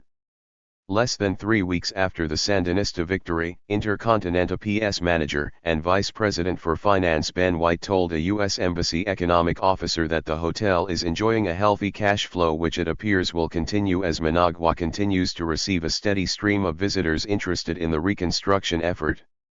Consequently, the hotel's new majority shareholder, Compafia Hotelería de Nicaragua, was likely to have no problem in working out some reasonable repayment schedule with Bank of America regarding an outstanding $73,000 loan. 167. One group of overseas investors was accorded more deferential treatment than most. Even investors critical of the regime's attitude toward the private sector acknowledged that those foreign-owned industrial and agricultural enterprises deemed central to economic recovery were treated pragmatically and fairly. 168. The petroleum industry was dominated by the giant American multinationals Exxon and Texaco. The former's subsidiary, Esso Interamerica, ran the country's only refinery, while the latter sold Esso's petroleum products to about 60 local service stations. In late July, Esso's refinery decided to temporarily halt production because all storage tanks were full, and company officials estimated that the existing stock could easily satisfy the current relatively low level of demand until September, when operations would start up again. Initially, the JGRN was skeptical about the reason given and ordered the gasoline stations to sell oil on a priority basis. But this concern quickly evaporated. On July 28, an Esso official reported to the American embassy that the government had intervened in the refinery, but only to check on and ensure deliveries to the government. The gasoline stations are now selling gas to all customers, as the GRN is apparently convinced that there is sufficient gas and that the refinery will start up when demand is sufficient to justify it. L69 testifying before a congressional subcommittee in February 1980, Ambassador Petsulo commended the Sandinistas' favorable attitude toward foreign investment, noting the example of Exxon's dealings with the nationalist regime. The parent corporation, he assured the legislators, is perfectly happy with the recent marketing and production agreement negotiated between the JGRN and its Nicaraguan subsidiary. 170. Both Exxon and Texaco subsidiaries consciously sought to maintain a low profile. Their executives shrug off Nicaragua's politics as none of their business. 171. To cement good relations with the new regime, Esso even provided financial assistance to a central bank strapped for funds to tackle the country's most pressing, short-term problems. The Nicaraguan manager of Esso Interamerica arranged with central bank president Arturo Cruz to lend the government $30 to $40 million in credits. Arturo, a U.S. embassy official remembered, was able to use this with the Sandinistas to demonstrate there was goodwill and a willingness to cooperate among the foreign business sector. 172. The Monsanto Chemical Corporation subsidiary, which operated a herbicide formulation plant producing insecticides to spray on the cotton crop, began receiving respectful treatment from the Sandinistas in the midst of the civil war. The FSLN leadership directed its forces not to attack the plant or disrupt its operations in any way. One of the areas of heavy Fighting was Leon where our plant was located, recalled a senior company executive. The Sandinistas had standing orders not to shoot or destroy anything around the Monsanto insecticide plant in Leon. The insecticide plant was critically important for the cotton crop and employment in Leon. So everyone understood the orders that it was not part of the play. When Somoza fell, Monsanto requested an immediate meeting with the country's new leaders to discuss a $4 million debt owed by the dictatorship, in the knowledge that they would be bargaining from a position of relative strength. We knew we had some value in the economy. Basically, the country needed to have our plant operations and the raw materials to spray the cotton crop. We were in a strong position. 173. The Sandinistas agreed to honor the debt. Reflecting on the corporation's experience in Nicaragua during the first 5 years of revolutionary rule, the director of Monsanto's Latin American division Richard Vance could only say that the Sandinistas have been very friendly to us. 174. The Standard Fruit and Steamship Unit, which operated 16 banana plantations in northwestern Nicaragua, also reached a swift and amicable accommodation with the JGRN. In mid-August 1979, Ambassador Petsulo met with a group of the company's executives and was informed that Standard has not experienced any serious problems in dealing with the new GRN. In fact, its relations with the local community in Chinandega are so good that the local FSLN commanders pushed them to accept guards on all of their trucks carrying bananas to Corinto for export. Despite increasing militancy among an already unionized labor force, the company remained confident would be able to work with even communist unions as they have in other countries. 175.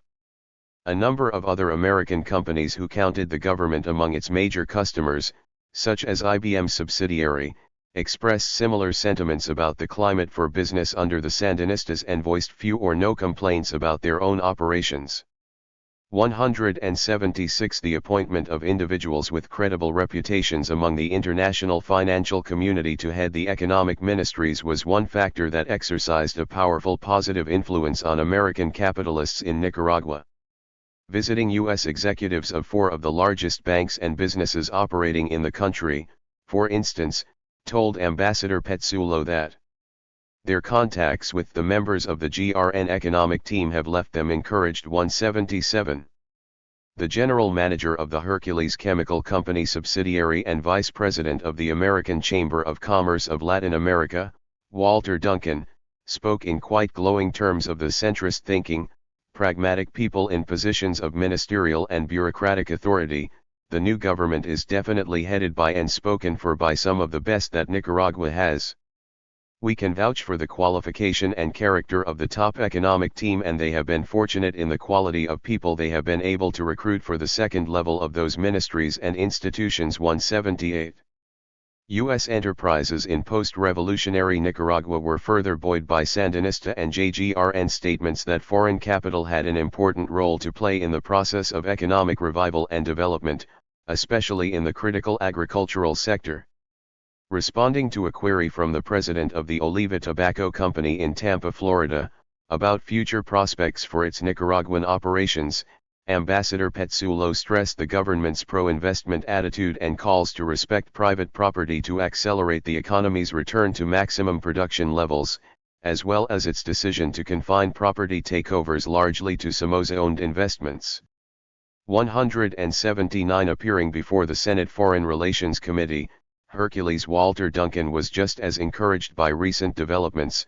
The cabinet and, let us say, the junta on balance are in favor of the introduction of foreign technologies, foreign investments, and I would say are definitely in favor of promoting private investments. 180. A delegation of U.S. banking and business executives visiting Managua in October 1979 was pleasantly surprised by their discussions with Sandinista officials about the country's economic direction. The Council of the Americas' James Hammond, the group's leader, touched on the reasons. The Sandinistas say they recognize their foreign debts and will try to pay them. They also intend to work with the market system, though with greater emphasis on joint state enterprises. They talk about limiting profits and remissions of earnings abroad, but the junta says it welcomes foreign investment. 181. On one occasion, the delegation met with the 3 Sandinista National Directorate members responsible for domestic affairs who affirmed the revolution's commitment to economic development and reconstruction in which the private sector and foreign investment had a role to play. The FSLN members, in the words of Ambassador Petsulo, came across as confident, realistic, and pragmatic. The U.S. businessmen were surprised and impressed by the moderate tone of their views. L82 By the end of the trip, the executives agreed that Nicaragua was, in James Hammond's words, definitely an undefined situation. We would have to keep looking at it and keep a finger on the pulse. They all appreciated the idea that it was important to establish contacts and build bridges so that future contacts could be made. But there were still few prospects of new investments, at least until the smoke clears in Nicaragua and political visibility improves. 183. During 1980, Sandinista pragmatism in its dealings with the multinational business community was increasingly in evidence. First, except for the mining sector, foreign companies were excluded from the nationalization program. Additionally, the takeover of the predominantly Somoza-owned or controlled properties involved only a change in ownership. It did not lessen their traditional dependence on overseas capital, technology, and goods. Although the state assumed a greater role in the economy, the scarcity of funds, machinery, and skilled managerial and technical expertise provided new opportunities for American entrepreneurs to develop lucrative ties with this expanded public sector. Second, the regime entered into compensation discussions with the 2 affected U.S. enterprises that reached successful conclusions during 1982-83, and at no time during the extended negotiations did the mine owners see fit to badger the Carter administration to apply diplomatic or economic pressure on Managua to wrest a satisfactory outcome.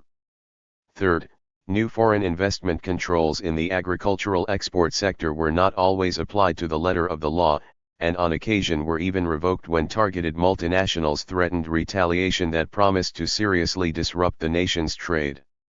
One such case involved Nicaragua's major banana exporter, the Standard Fruit and Steamship unit owned by the Honolulu-based Castle and Cook, which purchased approximately $24 million worth of bananas annually for sale abroad.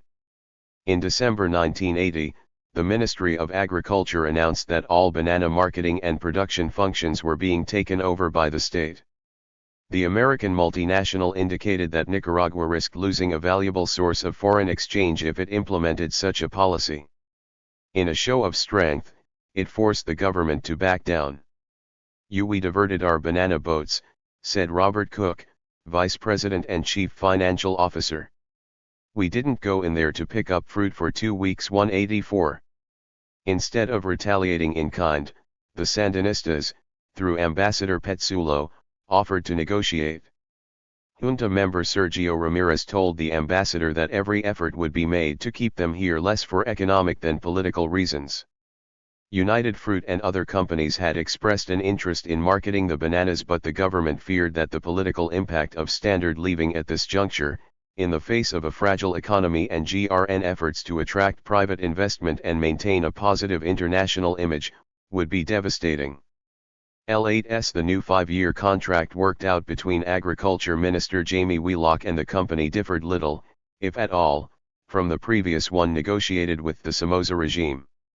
186. Fourth, the imperatives of increasing productivity and exports produced a shift in Sandinista labor policy away from legitimizing strikes, factory takeovers, and workplace demands to support for measures to contain union militancy and a willingness to impose wage restraints. In the process, the regime became more involved in mediating and resolving labor capital disputes. One of these involved the Texaco subsidiary, where in June 1980, after 7 months of fruitless negotiations with the Union of Petrochemical Workers, the employees suspended talks and occupied the plant, demanding salary increases and participation in the management of the distributorship. Even American embassy cables noted the persistent regime efforts to control these labor disputes and strikes, appealing to the revolutionary duty of each worker to raise production and forego immediate salary increases in favor of the greater needs of Nicaragua. 187. The pragmatic or wait-and-see approach displayed by a large majority of American and other foreign firms during the first 12 to 18 months of Sandinista rule was, nonetheless, accompanied by gloomier, more pessimistic, and occasionally hostile pronouncements from some sectors of the overseas business community. For a minority of American investors, the transition from a more or less unregulated economy to one in which the state assumed a greater control over the processes of capital accumulation was in itself an unacceptable development. Somoza was a free trader, said one. He allowed you to run your business the way you wanted to. The Sandinistas had their priorities and foreign investment wasn't one of them. 188. Bruce Cuthbertson, president of the American Nicaraguan Chamber of Commerce and secretary-treasurer of a group of construction companies with majority Nicaraguan ownership, accused the Sandinistas of pursuing an active policy to weaken and eliminate the private sector by encouraging labor unions to make unreasonable demands and through the state's control of the financial system and foreign exchange earnings. 189. In his opinion, Washington was also partly to blame. Instead of the Carter administration giving them money in the hope that would moderate their point of view, it should have either totally ruptured relations or pursued a strategy that pressured them in some way. I think we could have changed them if we had pressured enough and pressured consistently. The only policy likely to work would have been a tough line immediately in order to moderate them. 190. Opposition to the state's more intrusive role in the economy was also accompanied by a conviction that the government's sectoral nationalization of mainly locally owned properties was a harbinger of a major offensive against foreign enterprises along the lines of the Cuban Revolution. They thought they were witnessing a tremendous sense that the noose would tighten fast like Cuba and that Nicaragua would experience a more sophisticated rerun of the Cuban example. 191. These individuals and companies perceived a change process that was irreversible and for the worse. When the nationalizations occurred, said Monsanto's Chad Engler, you knew that any investment opportunities Nicaragua might have encouraged were gone.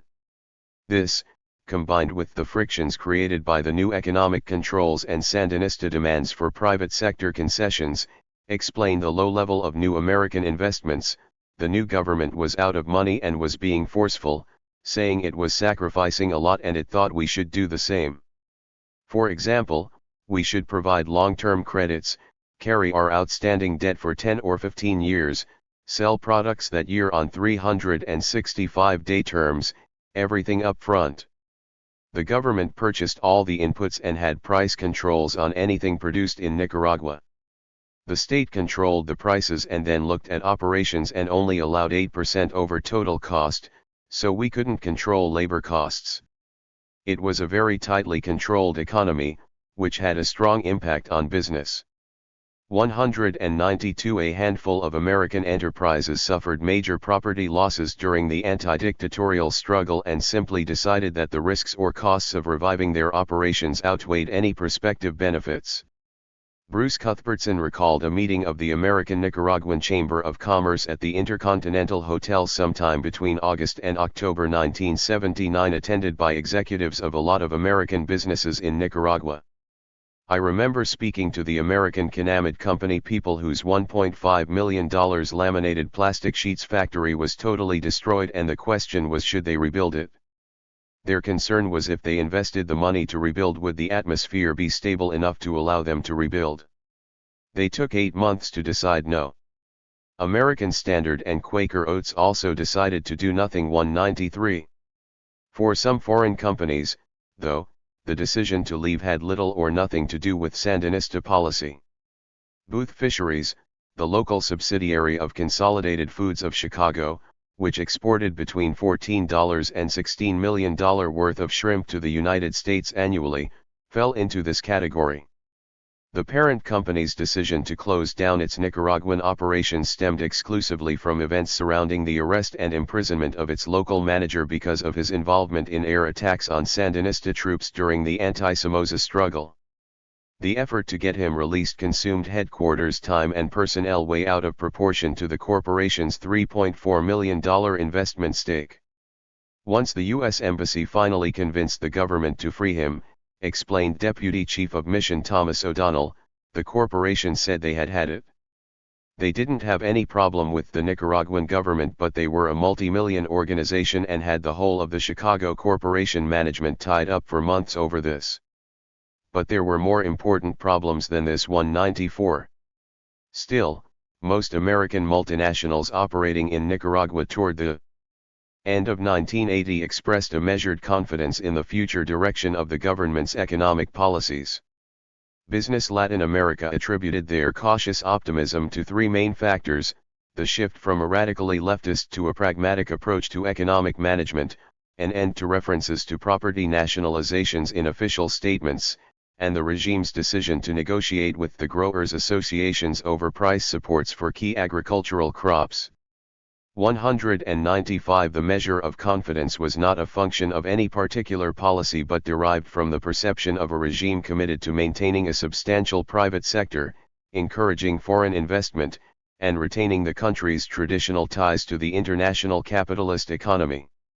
Irrespective of government restrictions, bureaucratic disorganization, and the like, there were still substantial profits to be made from Nicaraguan trade and investment. A mid-1980 study prepared by the American Embassy catalogued the revolutionary regime's need for U.S. management skills, technical expertise, and agricultural and industrial products. Discussing the latter, it noted that apart from normal imports of agricultural inputs and industrial raw materials, there is now a large market for spare parts and new agricultural and industrial machinery. Furthermore, the demand for construction equipment and materials, and basic foodstuffs like wheat and powdered milk, would remain at their current abnormally high levels until agricultural production returned to traditional pre-revolutionary levels. 196. As 1980 drew to an end, the Sandinistas continued to extend a hand to the foreign investment community. Delegations from the Council of the Americas and the Inter-American Committee of the New York City Bar Association were invited by the JGRN to advise the government on a proposed new foreign investment law. Afterward, a member of one of these groups remarked that all evidence indicated that the Nicaraguans are relatively pragmatic and willing to listen. 197. In early January 1981, Junta member Sergio Ramirez told Ambassador Petsulo that negotiations were proceeding with ASARCO, the American owners of the nationalized Neptune Mining Company, and Managua was hopeful an agreement could be reached shortly, under which ASARCO would continue to operate the mines based on a joint venture arrangement. 198. Although the long-term direction of economic policy had not yet been clarified to the overwhelming satisfaction of many within the American business community, this early period of Sandinista rule nonetheless witnessed a substantial growth in the total U.S. investment stake, a partial acknowledgement of the revolution's economic pragmatism. The response of U.S. banks. During the 1970s, the Nicaraguan economy was severely buffeted by rising oil import costs, falling export prices, contracting markets, and two global recessions. To offset these economic setbacks, Somoza resorted to large-scale overseas borrowings, especially from private banks. Despite more onerous terms and scaled-back exposure by a few banks, most notably Citibank, the regime was able to obtain substantial amounts of new capital from these sources during its final years. When the Sandinistas achieved political power in July 1979, they inherited a $1.6 billion foreign debt, the bulk of which was owed to these multinational financial institutions. Of the $618 million in principal and interest payments due before the end of 1979, $444 million was owed to the foreign private banks, with American banks accounting for approximately three-quarters of this amount. 201. Washington and the international banking community both viewed the new Nicaraguan government's attitude toward public and private debt rescheduling as a critical indicator of its willingness to maintain the country's traditional links with the capitalist world economy. Ambassador Petsulo lobbied the Sandinistas hard on this point. Discussing the importance of early contacts with the financial communities in the US and Europe with junta members in mid-August, he strongly advised that a responsible business-like image presented to the financial communities in New York and London would do much to restore the confidence of the international banking community in the new GRN 202. The overwhelming message to Managua was that the level of new foreign funding hinged on the attitude adopted toward its creditor banks and governments. Tracking the evolving relationship between the U.S. private banks and the revolutionary regime not only offers insights into the former's investment policies but also into the nature of bankers' ties to Washington policymakers. On September 14, 1979, Deputy Assistant Secretary of State Charles Meissner held separate meetings with First National Bank of Chicago's Latin American troubleshooter Stephen Thomas and Citibank Vice President Richard Vallely to discuss Nicaragua's financial plight. Burdened by relatively large foreign debt obligations on the one hand and likely to receive only modest amounts of external funding on the other, it was obvious to the administration that the public sector would not, of itself, be able to provide financial stability nor the resources necessary to improve the economic situation of the middle class and business class in Nicaragua. In this circumstance, Meissner told the bankers, the position taken by their institutions would be extremely important in facilitating Washington's efforts to re-establish political stability and avoid the growth of a leftist dictatorship. 203. While enlisting the bank's support for the goal of moving the Sandinistas to the political center, American officials simultaneously took advantage of every opportunity to push Nicaragua to negotiate its private debt. 204. During a September 25 White House meeting attended by Daniel Ortega, Alfonso Robelo, and Sergio Ramirez, most of the discussion centered around Nicaragua's debt problems, and at one point the president emphasized to them the importance of dealing with the IMF and the banks. 205. In October, prior to a meeting between Sandinista government officials and a group of prominent American bankers and business executives, Ambassador Petsulo cabled the State Department that this was a timely moment for the embassy, as well as the bankers in the delegation, to drive home the importance to the GRN of dialogue with creditor banks. 206. Within the revolutionary regime and the American overseas banking fraternity, the predominant sentiment favored an amicable settlement of the debt issue. The Bank of America and Citibank said they would approach any negotiations with a flexible and pragmatic attitude.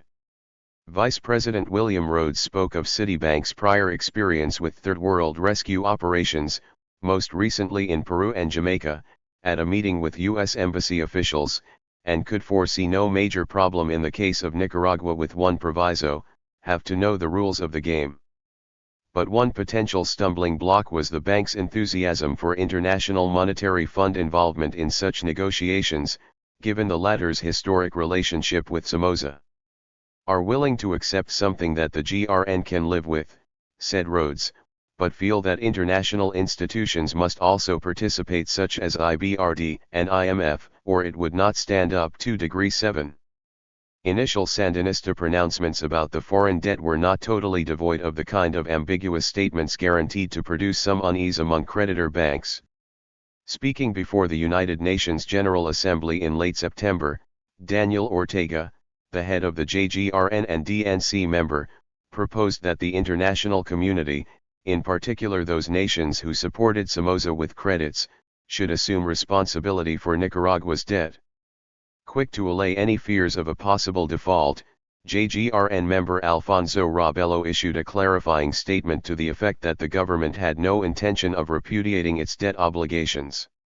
He downplayed Ortega's comments as political rhetoric to highlight the country's parlous economic situation. The government formally announced it would honor all old foreign debts with the exception of monies owed to Argentina and Israel for arms purchases made by the Somoza dictatorship.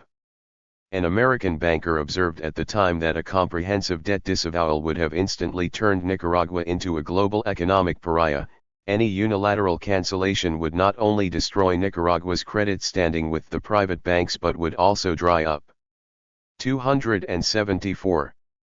Loan sources in the international finance institutions, such as the IMF, the World Bank and the Inter-American Development Bank. 208. Among the foreign banks with exposure in Nicaragua, there was no consensus about what the Sandinistas might do.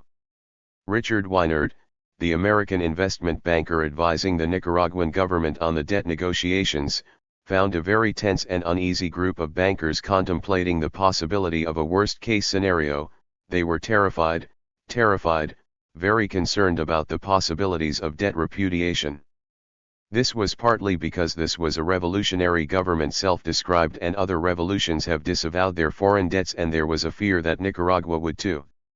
Second, there was concern because many of the banks had been involved in questionable dealings and were concerned that that would also provide justification for repudiation. They were also very concerned about the precedent that anything they did in Nicaragua would have for other debt negotiations with third world governments in similar situations. 209. Some bankers believed that the Sandinistas would go the way of Cuba in 1959 and repudiate all foreign loans incurred by the previous regime was reinforced by skepticism over the capacity of a war-devastated economy to recover sufficiently to enable the regime to repay past debts. Doubts were voiced about how serious the Sandinistas were in wanting to renegotiate their foreign debt. A number of the creditor banks were very surprised when Nicaragua announced its desire to begin talks. 210 Swiss banks. Tony Spicejaric attributed the JGRN decision to abide by tradition to the non-Sandinista economic officials in the government who influenced the process too. Whatever the reason, it was termed a good sign by one U.S. banker because it signaled an acceptance of the country's debt obligations, which means that they're not opting out of the Western economy. 212. In mid-December 1979, representatives of 72 creditor banks and the Nicaraguan government's senior economic officials assembled in Mexico City for the inaugural round of negotiations. Arturo Cruz summarized the Nicaraguan team's message to the bankers: wanted to renegotiate, but there was one basic thing they had to take into account, the country's economic reality. 213. Alfredo Ciza's main presentation was generally well received, notwithstanding his announcement that the government would be unable to make interest payments on $1.26 billion of its total external debt during 1980 and 1981. Said one prominent creditor bank executive, "It was quite an impressive performance, their presentation was realistic and thorough, there was almost no revolutionary rhetoric, and they showed that they are ready, even anxious, to sit down and negotiate." 214. But there was still a residue of mistrust about the Sandinistas' real intentions. Some banks were concerned about whether Nicaragua was going to recognize its debt obligations and were somewhat skeptical whether they were for real. 215. At Mexico City, the creditor banks established a 12-member steering committee to conduct future negotiations with the Nicaraguans on behalf of all the participating institutions. There were banks represented on the committee willing to sign anything to avoid drawn-out bargaining, which they feared might precipitate a Sandinista walkout. Others, led by Citibank, insisted on repayment of all loans and past due interest, and Nicaragua's acceptance of standard commercial terms for any new loans. 216. A Citibank official who had helped run the Managua branch between 1977 and 1979 explained the rationale for headquarters' hardline approach: "We were there to do business, and if they wanted to posture, don't waste our time." The tough stance was sending a message to the Nicaraguan government to get serious. 217. Mexico City sharply focused the basic contours of the debate.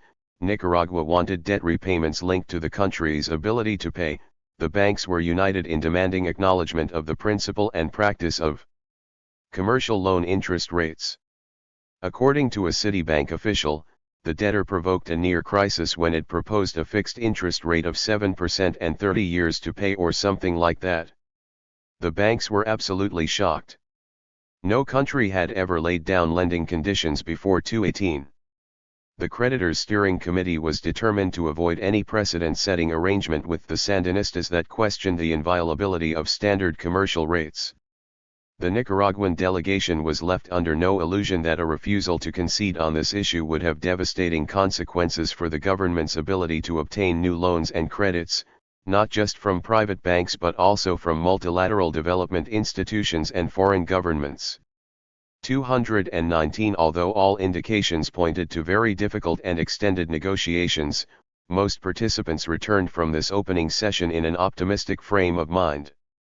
Reports filtering back to the American Embassy in Managua said the meeting in Mexico City went very well and the presentation made by the GRN was thoughtful and professional. 220. Although the steering committee members were initially divided over Sandinista intentions, they agreed on the need to maintain a united front. As a negotiating strategy, they didn't want to reveal divisions. But this public appearance of unity masked divergent outlooks, which Richard Weinert attributed to individual banks' financial strength or the nature of their exposure in Nicaragua during the Somoza period. There were clean banks and dirty banks in the sense of banks that had done business in Nicaragua but had stayed away from corrupt practices, and other banks deeply involved in payoffs, etc. The clean banks included Citibank, Manufacturers Hanover, and Bankers Trust. The dirty banks included First National of Chicago. It is probably more accurate to divide them into financially stronger and the financially weaker banks. This was probably the most important division. The weaker tended to be less aggressive in the debt negotiations. At the same time, Manufacturers Hanover, which was one of the cleanest of the banks and didn't lend to the government or to Somoza, was one of the more accommodating, softer line banks on debt policy matters because it was in a very weak financial position. 221. The mood of the bankers turned more pessimistic after the January and March 1980 discussions between the committee and Nicaraguan officials failed to make much headway. Ambassador Petzulo reported that the March meetings were cordial, but the positions of the two sides remain far apart on everything from interest rates to IMF participation. 222. However, one ray of hope was a Nicaraguan proposal to repay $490 million of the outstanding debt, a figure based on what Alfredo Caesar termed economic limitations likely to persist until at least 1991. The steering committee neither accepted nor rejected the submission but promised a response when the delegations reconvened in Mexico City in late April. 223. The nub of the problem remained that of narrowing the veritable chasm between the rescheduling proposals each side put forward at the start of the negotiations. The banks sought repayment of all debts over a 7-year period and past due interest. Managua proposed a 25-year repayment period, capitalization of all past due interest, and the deferral of all interest payments without interest. Some creditor bank executives began to express doubts over Managua's ability or willingness to meet its financial obligations. Until the debt renegotiation efforts produce some results, announced one, credit lines to Nicaragua are being held in abeyance. We are not making any new money available to Nicaragua and are doing our best to reduce our exposure through existing credit lines to manageable levels. 224. Between June 1979 and June 1980, the total exposure of 8 of the largest U.S. banks declined from $265.9 million to $221.8 million. 225. Although both sides remained at odds over a starting date for the resumption of interest payments, a more serious sticking point was what, if any, role the IMF should play in shaping Nicaragua's economic reconstruction agenda. The creditor banks set a relatively high priority on an IMF seal of approval and pressured the Sandinistas to negotiate with the fund for an austerity stabilization loan. This insistence was traceable to the problems a number of them encountered following a 1976 decision to restructure Peru's foreign debt without forcing a resistant military government to first negotiate a fund loan, the lesson the banks, and especially steering committee Chairman William Rhodes of Citibank, learned from the Peruvian experience of 1976 was that they should rely on the IMF more and more in this kind of process. 226. To the Sandinistas, however, the conditions attached to such loans prefigured unacceptable economic as well as political consequences. Typically, the burden of IMF austerity measures fell most heavily on those groups or classes in society that constituted the revolutionary regime's major social base of support.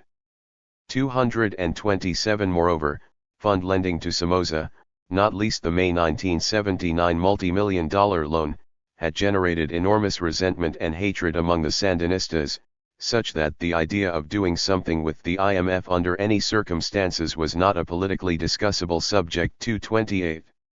Although the new regime indicated it would remain a member of the institution in good standing and scrupulously maintain the country's schedule of quota payments, there was no thought at this stage get involved in an austerity program. 229. Thus when the banks again floated this option at the March round of talks, Alfredo Caesar answered that his government was not willing to meet the fund's loan conditionality requirements. 230 The failure to achieve a rapid settlement not only exacerbated tensions between the bankers and Managua but also within the steering committee itself. The most exposed institution, Citibank, voiced increasing frustration over what it perceived as a lack of dynamic and aggressive leadership. Initially, First National Bank of Chicago's Steve Thomas headed the committee. Citibank felt that because Steve continued to run First Chicago's large Mexico City regional office, he was not as available as Bill Rhodes felt he should be and didn't take upon himself the leadership mantle aggressively enough. Citibank, containing the Sandinistas under Carter 279, wanted a group of people on the steering committee who would do nothing else but this. 231 Thomas was subsequently replaced by Citibank's William Rhodes, a shift one participant in the talks claimed had more to do with major financial losses sustained by First National than anything else. Shortly after negotiations started, First National was reporting great losses and Stephen Thomas was eventually removed from the chair of the steering committee because of this weakness. 232. But unity continued to remain the byword among committee members. Tony Spicajaric of Swiss Bank, the largest European creditor, stressed that everybody wanted the best rescheduling at the same time as there was still a lot of distrust of the Nicaraguans' intentions, what they were doing, and whether they really wanted to negotiate with the banks and not simply hold discussions for public relations reasons only. He rejected suggestions that Citibank was demanding the harshest possible settlement terms. It was not the most hardline institution but was simply setting the tone. All of the banks were more or less on the same wavelength so that when differences did arise within the committee it was easy to reach a consensus. 233. And on one issue there was never any inkling of a split. Any Sandinista refusal to accept a commercial solution would trigger the breakup of the steering committee and the collapse of negotiations. 234 Although the negotiations appeared to have more or less stalled over a range of issues, Alfredo Caesar described the fourth meeting as cordial and positive as progress was made in narrowing differences. 235 In a cable to the State Department at the end of May, the embassy's DCM Thomas O'Donnell wrote that there appears to be a generally favorable disposition in the GRN to work out an agreement with the banks and get the negotiation behind them. At the same time, he expected the negotiations to go on for several months yet simply because the JGRN has all along proceeded in a careful and deliberate fashion, refusing to allow itself to be rushed on this. 236 All along, the Sandinistas received encouragement and support from their closest regional allies, notably Cuba, to reach a solution if possible. At the first anniversary celebrations in Managua, Fidel Castro told William Rhodes that Cuba had made a mistake breaking off financial relationships with the rest of the world and has advised Nicaragua to honor its foreign debts. 237. Nor were the banks themselves any less committed to a rescheduling agreement. As Richard Weinert cogently put it, each side had its own reason for desiring a satisfactory outcome. The Sandinistas were saying they wanted to make peace with the international financial community and be integrated into the Western system. The banks wanted to prove that they were able to relate to third world countries in difficulties and to do so without betraying commercial principles. 238. In July 1980, as the negotiations sputtered along with no end in sight, representatives of a small number of the creditor banks attended an informal luncheon in New York City with Nicaraguan Foreign Minister Joaquin Cuadra to hear a new Sandinista proposal aimed at addressing the bank's refusal to budge on the so-called tranche decapitalization of interest and the Nicaraguans saying they cannot pay interest at all and that the banks had to capitalize everything. 239. Nicaragua would recognize a commercial rate of interest if the credit institutions would accept part payment of the past due interest and capitalize the rest until some future specified time period. The bankers expressed interest and agreed to refer the proposal to the whole steering committee. A group of U.S. banks on the committee termed it an interesting idea but one that wouldn't work because it would violate accounting and regulatory principles. 240. The Nicaraguan team went to Mexico City on July 22 for the fifth round of talks with high expectations that a basic agreement would finally be reached. Since April, Alfredo Caesar and JGRN member Arturo Cruz had worked hard to convince the two to agree to pay commercial rates in return for a debt rescheduling. 241 Caesar also saw good signs on the part of the banks to try to understand Nicaraguan economic reality and the payment capacity of the revolution. 242. Once discussions got underway, it was evident that such optimism was misplaced, at least temporarily. The Nicaraguans proposed a rescheduling based on a gradually rising interest rate, payments spread over 10 to 12 years, capitalization of part of the interest due, and the relending of approximately half the payments to the government at commercial interest rates. The hardline banks were unimpressed. They apparently wanted to relend less than half while insisting on a large upfront payment by Managua at the time an accord was signed. 243 Citibank also pushed the Sandinistas to agree to annual debt service payments equivalent to 30% of export revenues, ignoring the pleas of Caesar and the other moderate ministers that any figure in excess of 15% would jeopardize the economic recovery effort. Finally, the banks were decidedly cool to the capitalization of interest idea. The Nicaraguans argued they were asking for no more than what many of these same banks had offered the Chrysler Corporation in recently completed debt restructuring negotiations. Some 400 U.S. banks, including the largest New York-based institutions, agreed to renegotiate a $4.4 billion debt using a formula that included the capitalization of interest for a while. On that note, said Richard Weinert, the discussions broke down. 244. An exasperated Caesar accused Citibank and two other banks of inflexible negotiating postures and holding out to squeeze more out of Nicaragua than it could afford to pay. American embassy officials agreed. Our perception here, wrote Ambassador Petsulo, is that the GRN offer is reasonable and that Nicaragua's economic outlook at this point does not leave much room for carrying a heavier burden of debt payments. 245. Not long after the conclusion of the fifth round, the steering committee decided to reconsider the capitalization of interest proposal. The resulting debate exposed lots of disagreement over whether to do it and how to do it, and over how long to reschedule interest payments for. Our first proposal to the Nicaraguans was that they should pay 10% and everything that accrues over 10% should be capitalized.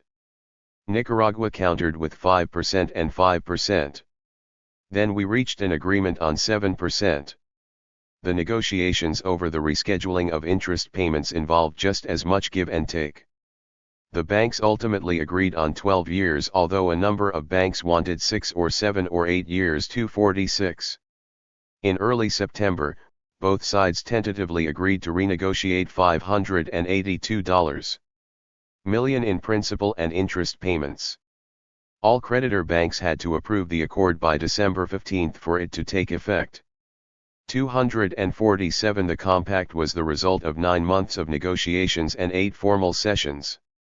To achieve it, the Sandinistas accepted a 12-year period for repayment of the debt plus 5 years grace on the principal, agreed to recognize debt interest that accrued during the Somoza period, dropped the distinction between good and bad loans, and accepted responsibility for the entire private debt as well as all past due interest, relented on the bank's demand for acceptance of commercial, as distinct from fixed, interest rates, and acquiesced to the bank's request for a $20 million past interest payment on December 15. Most banks had received no payments for at least 18 months. Citibank's William Rhodes, a major player in the final negotiations, commented, "We were very insistent on that point." 248. In return, the creditor banks agreed to what was still an exceedingly generous payments schedule by Third World debt negotiating standards. This was accompanied by 2 concessions that were precedent-setting, the deferral of interest payments, and an agreement to capitalize most of the past due interest rather than insist on the traditional procedure of payment at the time of signing. The banks made these decisions with the greatest of reluctance. "We decided to accept the 7% fixed interest rate," said one creditor bank participant, "but it was hard to swallow. The final deal was that they would pay a fixed rate of 7% plus LIBOR and a floating rate above 7%, the difference to be capitalized. The banks had never done that before. We didn't like it. Nobody liked it." 249. Finally, the private creditors bowed to Nicaragua's refusal to involve the IMF, apparently concluding that the Sandinistas were unmovable on this point and that it was not so important an objective that it should be allowed to undermine the possibility of a settlement. In Richard Weinert's words, the banks perceived correctly that there would be no agreement if they continued to insist on an IMF standby, so they backed off 25°. The bankers' support for this compromise solution derived from shifting perceptions of the Sandinistas' intentions and authority. They eventually realized that the revolutionaries were determined to negotiate an agreement, were willing to be flexible and pragmatic in order to reach that goal, and were firmly in control of political and state power. Of course, the fact that negotiations were conducted with the regime's pro-capitalist economic ministers helped immeasurably. An involved Citibank official went so far as to say that if they didn't have Arturo Cruz and Alfredo Caesar we would never have moved 251. To another U.S. banker, they were an effective counterweight to any thought of debt default within the FSLN leadership. Some members of the Sandinista front felt the Cuban roll-on repudiation might have been the right way, but the technical people were in favor of the traditional way 252. The steering committee also conceded the uniqueness of Managua's case, the combination of a war-devastated economy and a regime with broad-based, cross-class support. Moreover, the risks of a debt default were weighted more heavily than the risks of accepting a precedent in a clearly exceptional case. Utilizing the exceptional case argument, they believed that they could hold the line against other third world debtors regarding the special interest payment concessions offered the Nicaraguans. 253 Finally, Swiss bank's Tony Spicajaric emphasized the creditor institutions wanted a deal. We all wanted that Nicaragua resume payment of interest before the end of 1980. Some banks were desperate to get payment of interest restored by the end of 1980. We were also eager to get into the second and third round of debts 254. Although a minority view among the creditor banks held that the Sandinistas' debt rescheduling was based on very lenient terms, First National Bank of Chicago's Stephen Thomas expressed the most widely held sentiment. The Nicaraguans have made a sacrifice, there is no doubt about it, with regard to paying commercial rates 255. Richard Weiner termed the final outcome for his client a good deal for both sides. Nicaragua gets 5 good years to rebuild the economy. The banks got a complete recognition of the debt and agreement to pay a commercial rate of interest 256. Senior Carter policymakers also welcomed the agreement. Assistant Secretary of State Viren Vaki wrote that it locked Nicaragua into the private money market, and that Nicaragua's willingness to do so was a significant move toward a pragmatic, pluralist course 257. The creditor banks were subjected to a good deal of subtle pressure from Washington, other Western capitals, and the Inter-American Development Bank to reach an agreement based on Nicaragua's unique problems. Much of the pressure carried with it the implied threat that they risked isolation, had they taken an uncompromising stand 258. Throughout the course of negotiations, the U.S. government maintained close contact with the steering committee, encouraging it to pursue a strategy similar to the approach being taken in dealing with that part of Nicaragua's debt owed to American public agencies. Deputy Assistant Secretary of State John Bushnell played a key role in keeping the bankers appraised of the administration's preferred approach. On 3 occasions, I held talks with William Rhodes and the negotiating team of the private banks and told them they need to play the same game we did. They didn't want to lend new money to Nicaragua. We told the banks that we supported a favorable deal but that it had to be regularized. The gist of what I told the steering committee was this: I explained our policy, insisting on the principles but then being very liberal. Given the nature of the Nicaraguan economy, I thought their best tactic should be similar: refuse to forgive the debt and violate principle, and within that contract be as liberal as the public creditors. 259. The NSC's Robert Pastor likewise remembered speaking to one of the American bankers and telling them to be as flexible as possible 260. On December 15, 1980, representatives of 182 foreign private banks and the Nicaraguan government rescheduled payment on $492 million in debt principal and approximately $100 million in past due interest.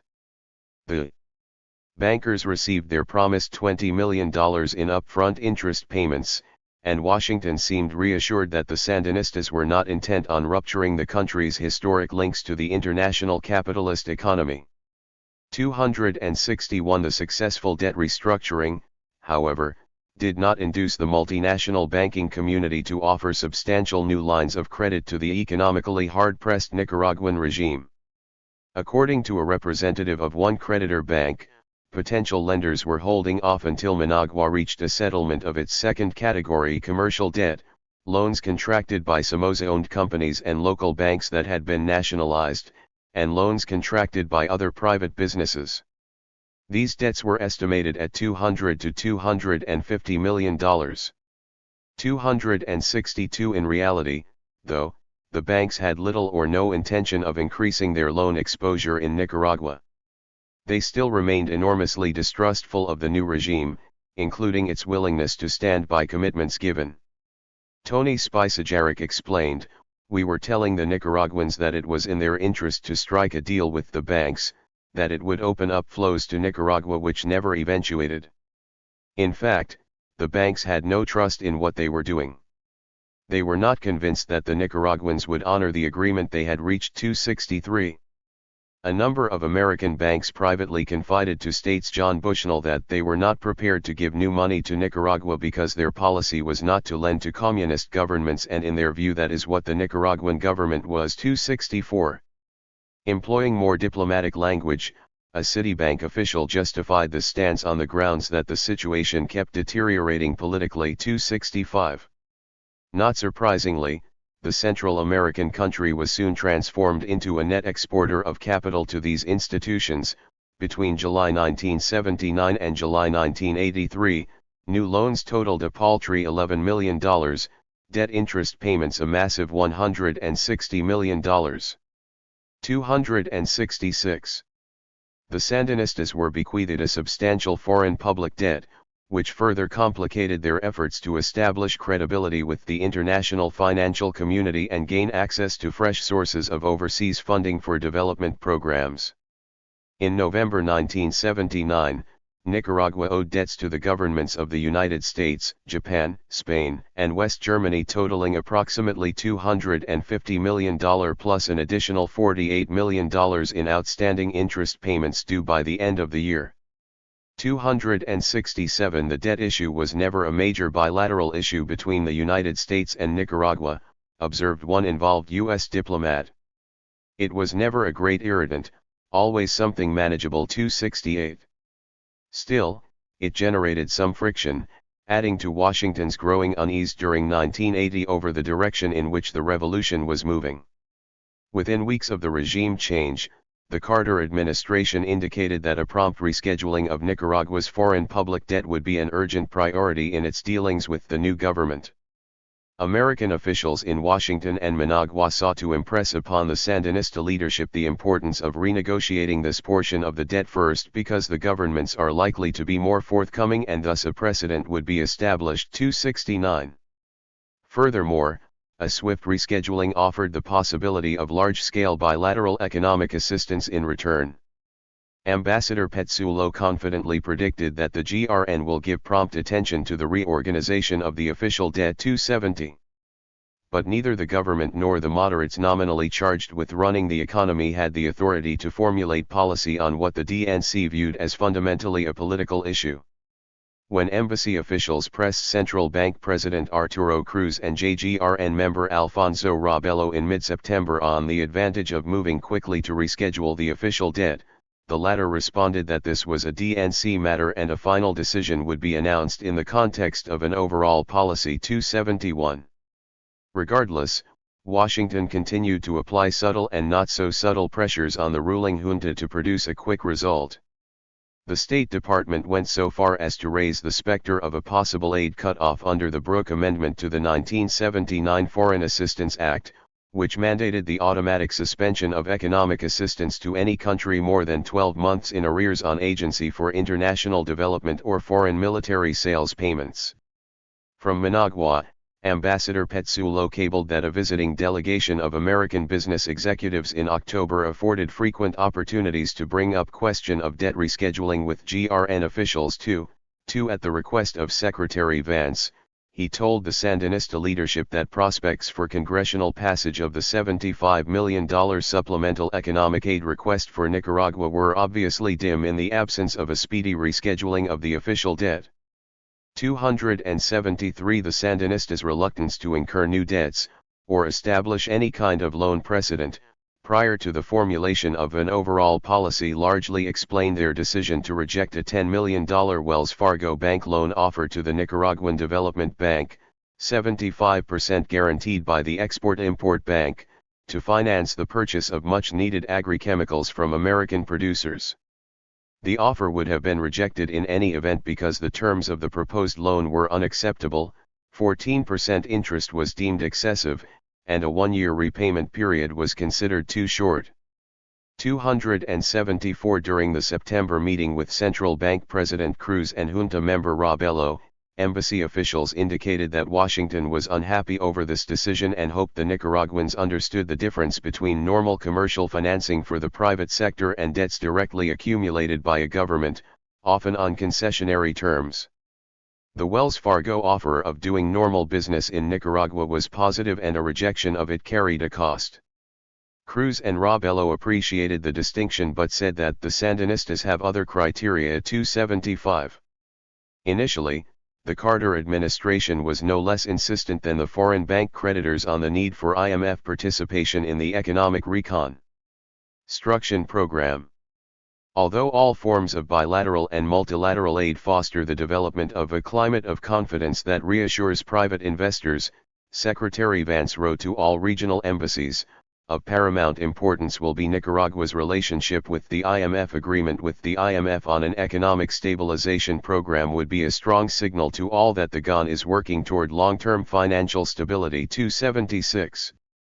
Another department official dismissed any criticism of this call for fund involvement with a third world debtor, terming it merely standard operating procedure. This was a normal condition. No Paris Club renegotiation without an IMF agreement. We were trying to be forthcoming, to treat them like everybody else. So it behooved them to make these arrangements. 277. From the outset, as previously noted, relations between the revolutionary regime and the fund were clouded by the latter's favorable vote on a stabilization loan to the Somoza dictatorship in May 1979, 2 months prior to its downfall. One of the Sandinistas' first official acts was to cancel the loan on the grounds that the economic and financial dislocation caused by the war rendered compliance with the IMF austerity conditions an impossible task. But demonstrating its desire to maintain ties with the fund and not provoke any unnecessary confrontation, the new government then applied for an IMF special drawing rights $17 million compensatory financing facility loan to offset an expected 40% drop in fiscal year 1979 export earnings. 278 Central Bank President Arturo Cruz stated emphatically that Nicaragua had no intention of leaving the fund. We are fully aware we have to work with the IMF and submit to a certain discipline. We don't want to be the mavericks of the world. 279. On August 22, the National Advisory Council on International Monetary and Financial Policies, the interagency executive branch committee responsible for advising the Secretary of the Treasury on U.S. policy in the international financial institutions, decided to support the Sandinista CFF request because it met the basic IMF criteria. Nicaragua was experiencing a balance of payments crises. The export shortfall was attributable to forces largely beyond the government's control, and Managua had provided reasonable technical/economic calculations to bolster its case. The NAC also deemed Managua's request for cancellation of the May 1979 stabilization loan reasonable under the circumstances, especially in view of the regime's intention to retain Somoza's 43% currency devaluation and enter into funding discussions with the IMF at some future date. This constituted strong evidence that the regime was treating its relations with the IMF seriously. NAC officials said that when a new agreement was signed it would contribute immeasurably to the country's financial stability and establish the new government's creditworthiness with the major capitalist world lending institutions. 280 Treasury Secretary W. Michael Blumenthal agreed and instructed the fund's U.S. executive director to vote accordingly. The IMF's governing board concurred with the NAC recommendations. In early September, an internal Treasury Department memorandum argued for renewed pressures on the ruling junta to quickly negotiate a financial program supported by the IMF in order to put to rest a number of uncertainties about the GRN's new economic policies. 2SL The State Department had no major objections but was willing to make a limited concession to the Nicaraguans by ignoring the normal requirements for having IMF agreement in place before reaching first stage of multilateral agreement on official debt reschedule 282. Other creditor governments, however, such as the West Germans, were prepared to simply waive the normal requirement that a country seeking to renegotiate its Paris Club debt first enter into a stabilization loan agreement with the IMF. Washington refused to contemplate any such dramatic gesture. The U.S. position, Secretary Vance declared, is that implementation of bilateral agreements with creditors will be linked to successful completion of agreement between IMF and GRN on Economic Stabilization Program 283. The department's seventh floor was not swayed by Ambassador Petsulo's implicit plea for a flexible approach on this issue, given that the Sandinistas were making a genuine attempt to overcome strained relations with the IMF, witness the CCF loan request, and official invitations to the fund for a delegation of senior officials and a technical mission to visit the country before the end of 1979. 284. In an October dispatch to the American Embassy, Vance conceded that the U.S. insistence on a multilateral rather than a bilateral rescheduling of Paris Club debts was cause the GRN problems due to the nature of some debts owed to other countries. 285. The Sandinistas refused to honor debts accumulated by Somoza as a result of weapons purchases or corrupt regime practices. The most notable cases involved more than $7 million owed to Israel and Argentina for military acquisitions and a $28 million commission to the dictator's family that was part of a $160 million credit provided by Spain's Foreign Trade Bank to finance the purchase of trucks and jeeps. Speaking of the former, Daniel Ortega insisted that not 1 cent will be paid. Regarding the latter, Alfredo Caesar said that it could only be settled on the basis of some kind of special arrangement agreed to by Madrid. 286. In each case, the symbolic significance of the debt weighed far more heavily with the Sandinista leadership than the actual, rather modest, amount of funds involved. Amid a wide-ranging discussion in late November, States John Bushnell reminded Caesar of the danger of Nicaragua contravening the Brooke Amendment if it failed to meet its debt obligations on foreign military sales credits by January 3, 1980. Otherwise, the Central American country would be ineligible for any new loans or credits from U.S. government agencies. 287. Although the outstanding FMS payments totaled less than $700,000, Ambassador Petsulo reported the delay was due to the fact that it is basically a political decision. 288. On December 5, Reconstruction Min. Mr. Caesar told embassy officials that although the Sandinistas had political problems with paying the military debt, they did not want to harm the cordial relationships that had developed between the two countries over recent months. 289. An announcement on official debt rescheduling could be expected before the end of the year. Such assurances did not stop repeated pronouncements by Carter officials linking prospects for new loans to an acceptance of all debts incurred before mid-July 1979. On December 12, Deputy Secretary of State Warren Christopher telegrammed the Managua embassy to make sure the governing junta understand clearly that USG expects that all direct and guaranteed debts will be repaid. Repudiation of any debt to USG will make new assistance virtually impossible. 290. At a meeting with junta and Sandinista officials to discuss the FMS debt, Sergio Ramirez informed Ambassador Petsulo that the regime had a political problem, having publicly announced its refusal to accept responsibility for any of Somoza's military debts. Well and good, replied Petsulo, but the White House was bound by legislation specifically prohibiting any act which would have the effect of relieving creditors of making payment to the U.S. government. 291. Subsequent efforts to reschedule the $250 million official debt at Paris Club meetings in October and November 1980 foundered on Washington's continued insistence that Nicaragua enter into a stabilization loan agreement with the IMF as the price for an accord. The Nicaraguans refused and initiated discussions with West Germany and Spain on the possibility of reaching separate bilateral settlements. 292 In December, Nicaraguan Finance Minister Joaquin Quadra traveled to Washington, D.C. to sign development loans from the World Bank and the Inter-American Development Bank totaling $70 million. During the visit he stressed, on more than one occasion, that Managua had no intention of severing its ties with the IMF, even though the Sandinistas were convinced that the fund austerity programs made meaningful social and economic reforms difficult to pursue.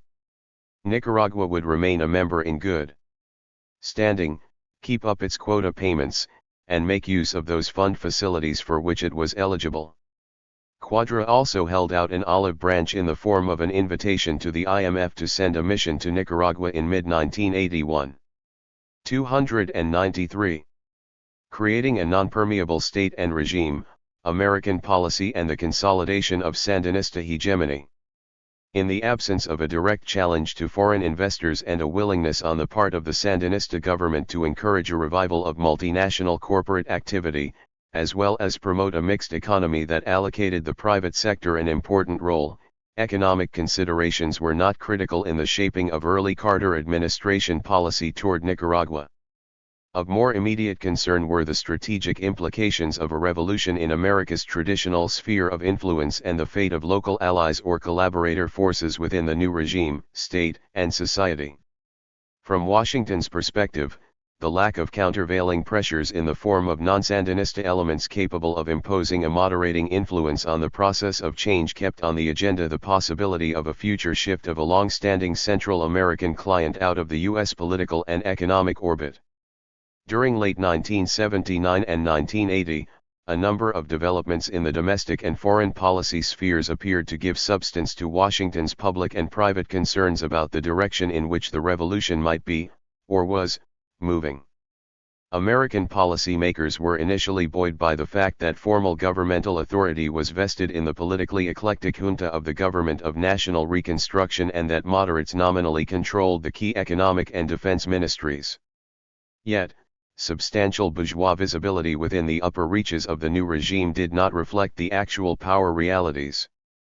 The 9-member Sandinista National Directorate reigned supreme in the political and economic decision-making process, and exercised unfettered control over the armed forces and foreign policy.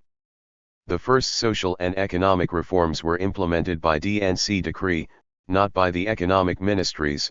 Key international economic policies were formulated by the DNC, a new military command structure, a popular army and security and police forces were established by Sandinista edict, without regard to the opinions of Defense Minister Bernardino Larios and his advisors. 294 To establish a greater congruence between state and regime, the Sandinista leadership mandated a number of key cabinet changes at the end of 1979. DNC member Humberto Ortega was appointed defense minister, replacing Larios. Another Sandinista comandante, Henry Ruiz, took over as planning minister from the technocrat Roberto Mayorga, and the directorate's Jamie Wheelock added the Ministry of Agriculture to his position as head of the Agrarian Reform Institute, ousting Manuel José Torres, a conservative Christian Democrat and wealthy livestock rancher. The elevation of Humberto Ortega to the top job in the defense ministry produced most concern at the White House. When the original ministry was being chosen in July, President Carter had signaled that Ortega's appointment to this position was not acceptable to the United States.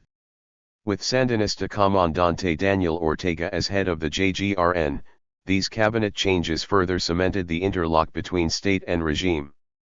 As part of its multi-track attempt to counter this ominous trend, the White House authorized a CIA political action program in support of anti-Sandinista political, labor, and media forces. The basic objective, John Bushnell explained, was to sustain the moderate factions in the hope that they might be able to contest Sandinista political hegemony at some future time. La Prensa and the political organizations were being squeezed, so if we didn't provide support they would cease to exist. In the same way as we supplied support to the economic leaders, we were supporting other forces that had the possibility of changing the balance over time, and the only mechanism to do that was the CIA 295.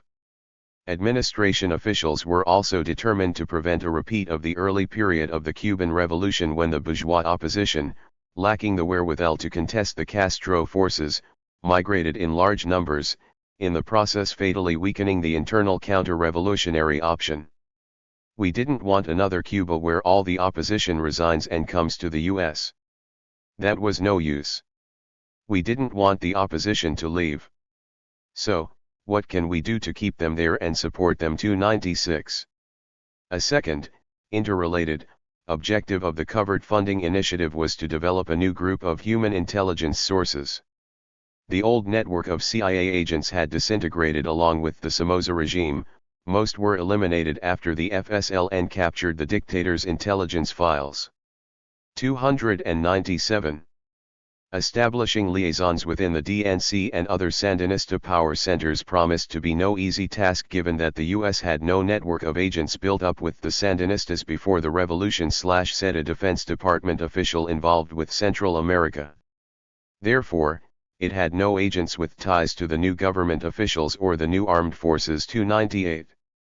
DNC authored changes in the membership of the proposed Council of State appeared likely to further consolidate Sandinista hegemony while simultaneously undercutting American attempts to foster a viable and organized political movement capable of contesting Sandinista policy formulations. The original decision to establish a 33-seat council to share legislative responsibilities with the JGRN until national elections could be held allocated the largest block of seats to the non-Sandinista political, business, educational, and religious parties and organizations. In April 1980, however, the junta Sergio Ramirez, also a DNC member, announced that the number of council seats was being expanded to 47 to provide representation for the newly created labor unions and mass organizations linked to the Sandinista movement. Those seats originally assigned to organizations no longer functioning were withdrawn. These changes guaranteed a clear Sandinista majority in the council at its inaugural May meeting. 2. The decision to restructure membership of the Council of State had reverberations in Managua and Washington. The two most prominent non-Sandinistas on the ruling junta, Violeta Chamorro and Alfonso Rabello, submitted their resignations. Whereas the political moderate Chamorro cited health and family reasons, the conservative industrialist Rabello blamed the proposed council changes and accused the Sandinistas of reneging on previous commitments to restore political democracy to Nicaragua. 300 to Washington, Rabello's words were further evidence of the growing consolidation of revolutionary power. In a cable to the Secretary of State, Ambassador Petzulo suggested that the official public statement on the resignations should emphasize that this was but one of a series of recent developments in Nicaragua that raises questions about the direction of the revolution, combined with a blunt warning to Managua that a continuation of this perceived negative trend will have major influence on the nature of our bilateral relations. 301. The department followed the envoy's advice. On Capitol Hill, the influential Speaker of the House of Representatives, Liberal Democrat Thomas O'Neill Jr., turned the pressure up a notch with the announcement that further action on the administration's $75 million Nicaragua aid package would be delayed until moderates had been named to fill the two vacant junta seats. 302. Concerned to avoid a major breach with Washington and an irrevocable split with the local bourgeoisie, the DNC mounted a swift damage control operation. Official statements by Sandinista leaders reaffirmed the government's commitment to a mixed economy and political pluralism, and held open a door to dialogue with the private sector. 3°3 The American ambassador agreed to a request to act as mediator in talks between the DNC and representatives of the Superior Council of Private Enterprise. The Sandinistas agreed to replace Chamorro and Rabello with individuals acceptable to the private sector, offer new assurances to property owners so long as they work within the legal framework of the revolution, terminate property takeovers, decree a new law guaranteeing the owners of nationalized enterprises the right to legal redress through the courts, lift the state of emergency that only days earlier had been extended until April 1981, and announce an election timetable in the near future. These political and economic concessions temporarily healed the rift and were sufficient to ensure the attendance of COSEP representatives at the first Council of State meeting on May 4. 304. The two additions to the ruling junta were Rafael Cordova Rivas, a conservative party politician and member of the Supreme Court, and Arturo Cruz, president of the Central Bank and a former official of the Inter-American Development Bank. Interviewed prior to his appointment, Cruz declared that the government was definitely not interested in eliminating the private sector or following the Cuban road to socialism.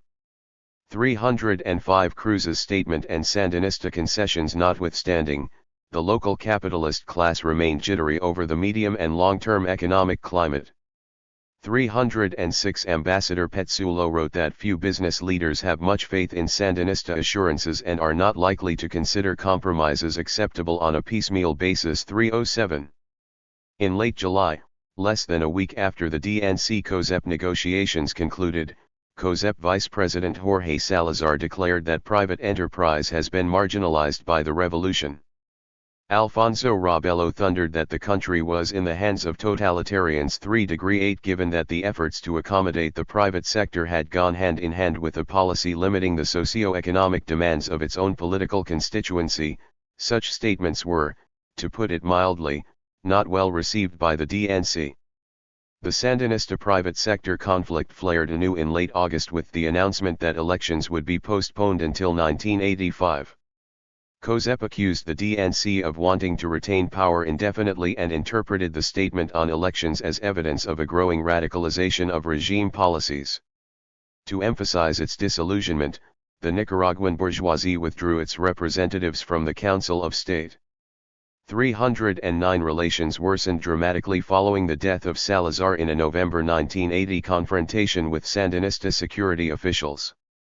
By year's end, the Sandinistas had consolidated their hold on governmental power. Stephen Gorman provides an excellent summary of why their strategy was so effective in marginalizing its political opponents, by neither excluding private sector representatives from government, nor allowing them to acquire control of key political institutions. The DNC avoided premature political polarization between right and left, and legitimized the new regime. The Sandinista front was able to contain bourgeois political participation in the government by moving quickly to secure exclusive control of the military and preempt political leadership of the mobilized masses. Most important, the delay in creation of the Council of State, coupled with the absence of elections, deprived the traditional political parties of both a possible independent political base in the new government and a public forum for policy debates. 310 Nor did the failure of CIA efforts to gain entree into the Sandinista political and military leadership help the cause of the bourgeoisie.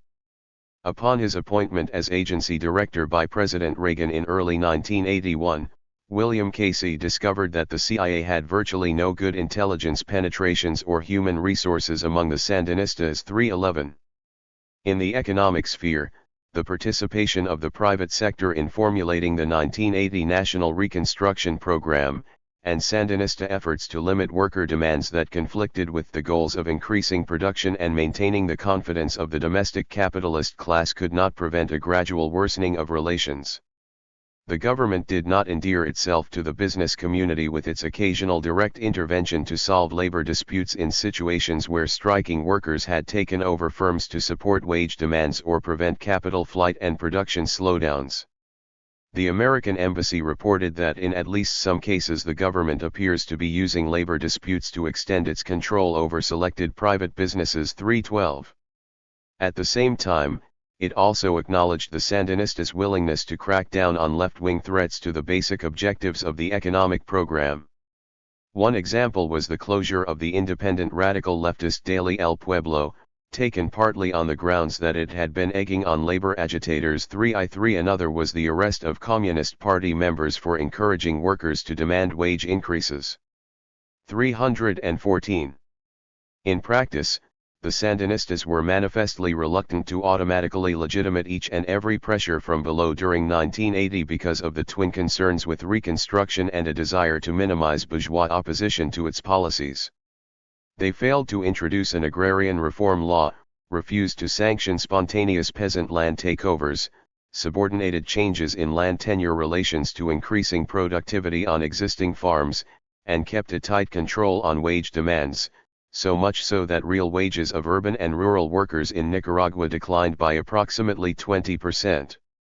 315 In early December, the regime postponed long-promised labor code reforms that did not dovetail with economic reactivation plans. 316. The measures to restrain lower-class power, individually or in toto, failed to impress the country's leading business organization, COSEP, which preferred to emphasize the expanding public sector and new regulations affecting privately owned firms. But much of its hostility was directed toward a specific target, what it perceived to be an increasingly militant, Sandinista-dominated trade union movement willing to pressure the owners of capital for improved wages and working conditions, and not reluctant to demand of the government itself that it spend more on rural services and redistribute nationalized and unused land.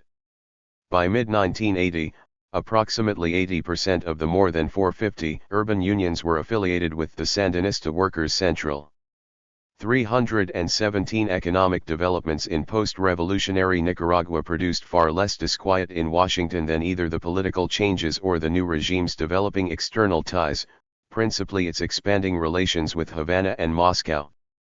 Within days of the FSLN victory, Secretary of State Vance instructed the American Embassy in Managua to closely monitor Cuban and Soviet bloc activities. 318.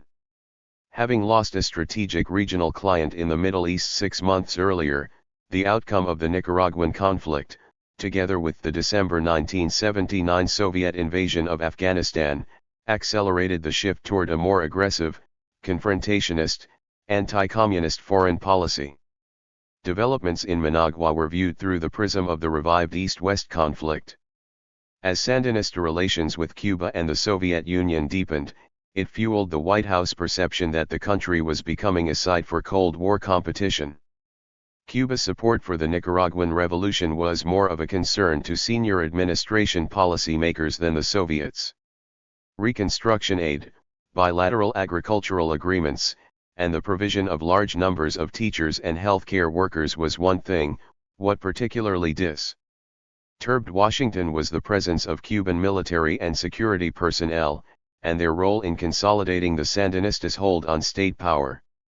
319 Ambassador to Panama Ambler Moss recalled how the Cuban intelligence apparatus moved immediately into Somoza's bunker and set up shop. 320. A Southern Command officer in Managua described the Cubans as being heavily into the Sandinista military down to the regiment level. Once they got in there, we simply lost the ability to influence the government. We were overwhelmed. 321.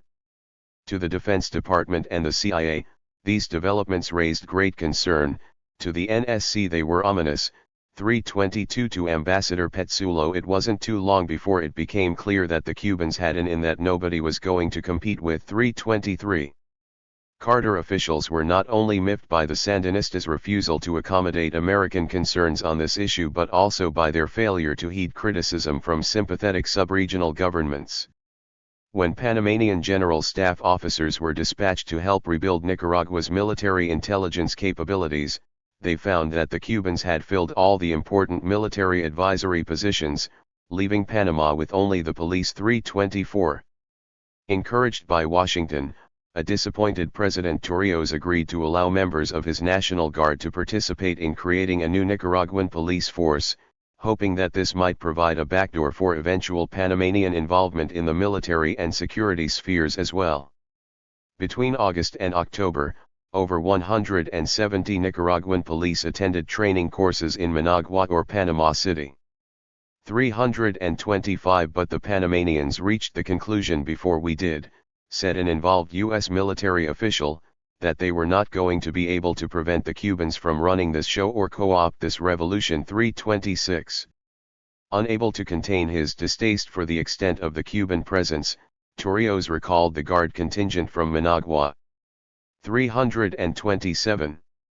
Although the Venezuelan government declined a request to train the Sandinista Air Force also because of Cuban involvement, 328 it was the Torrijos decision, said Ambler Moss, that had the most significant impact on American policy. In the view of Washington, the Sandinista regime now really began to define itself as looking more in the Cuban direction. 329. If State and Defense Department officials tended to exaggerate the actual numbers of Cuban military and security personnel, 330, there was no dispute about the key role these individuals played in helping to build a non-permeable state structure, thereby ensuring the long-term survival prospects of the revolution. The Soviet connection with the Nicaraguan Revolution had a less profound but nonetheless significant impact on administration diplomacy.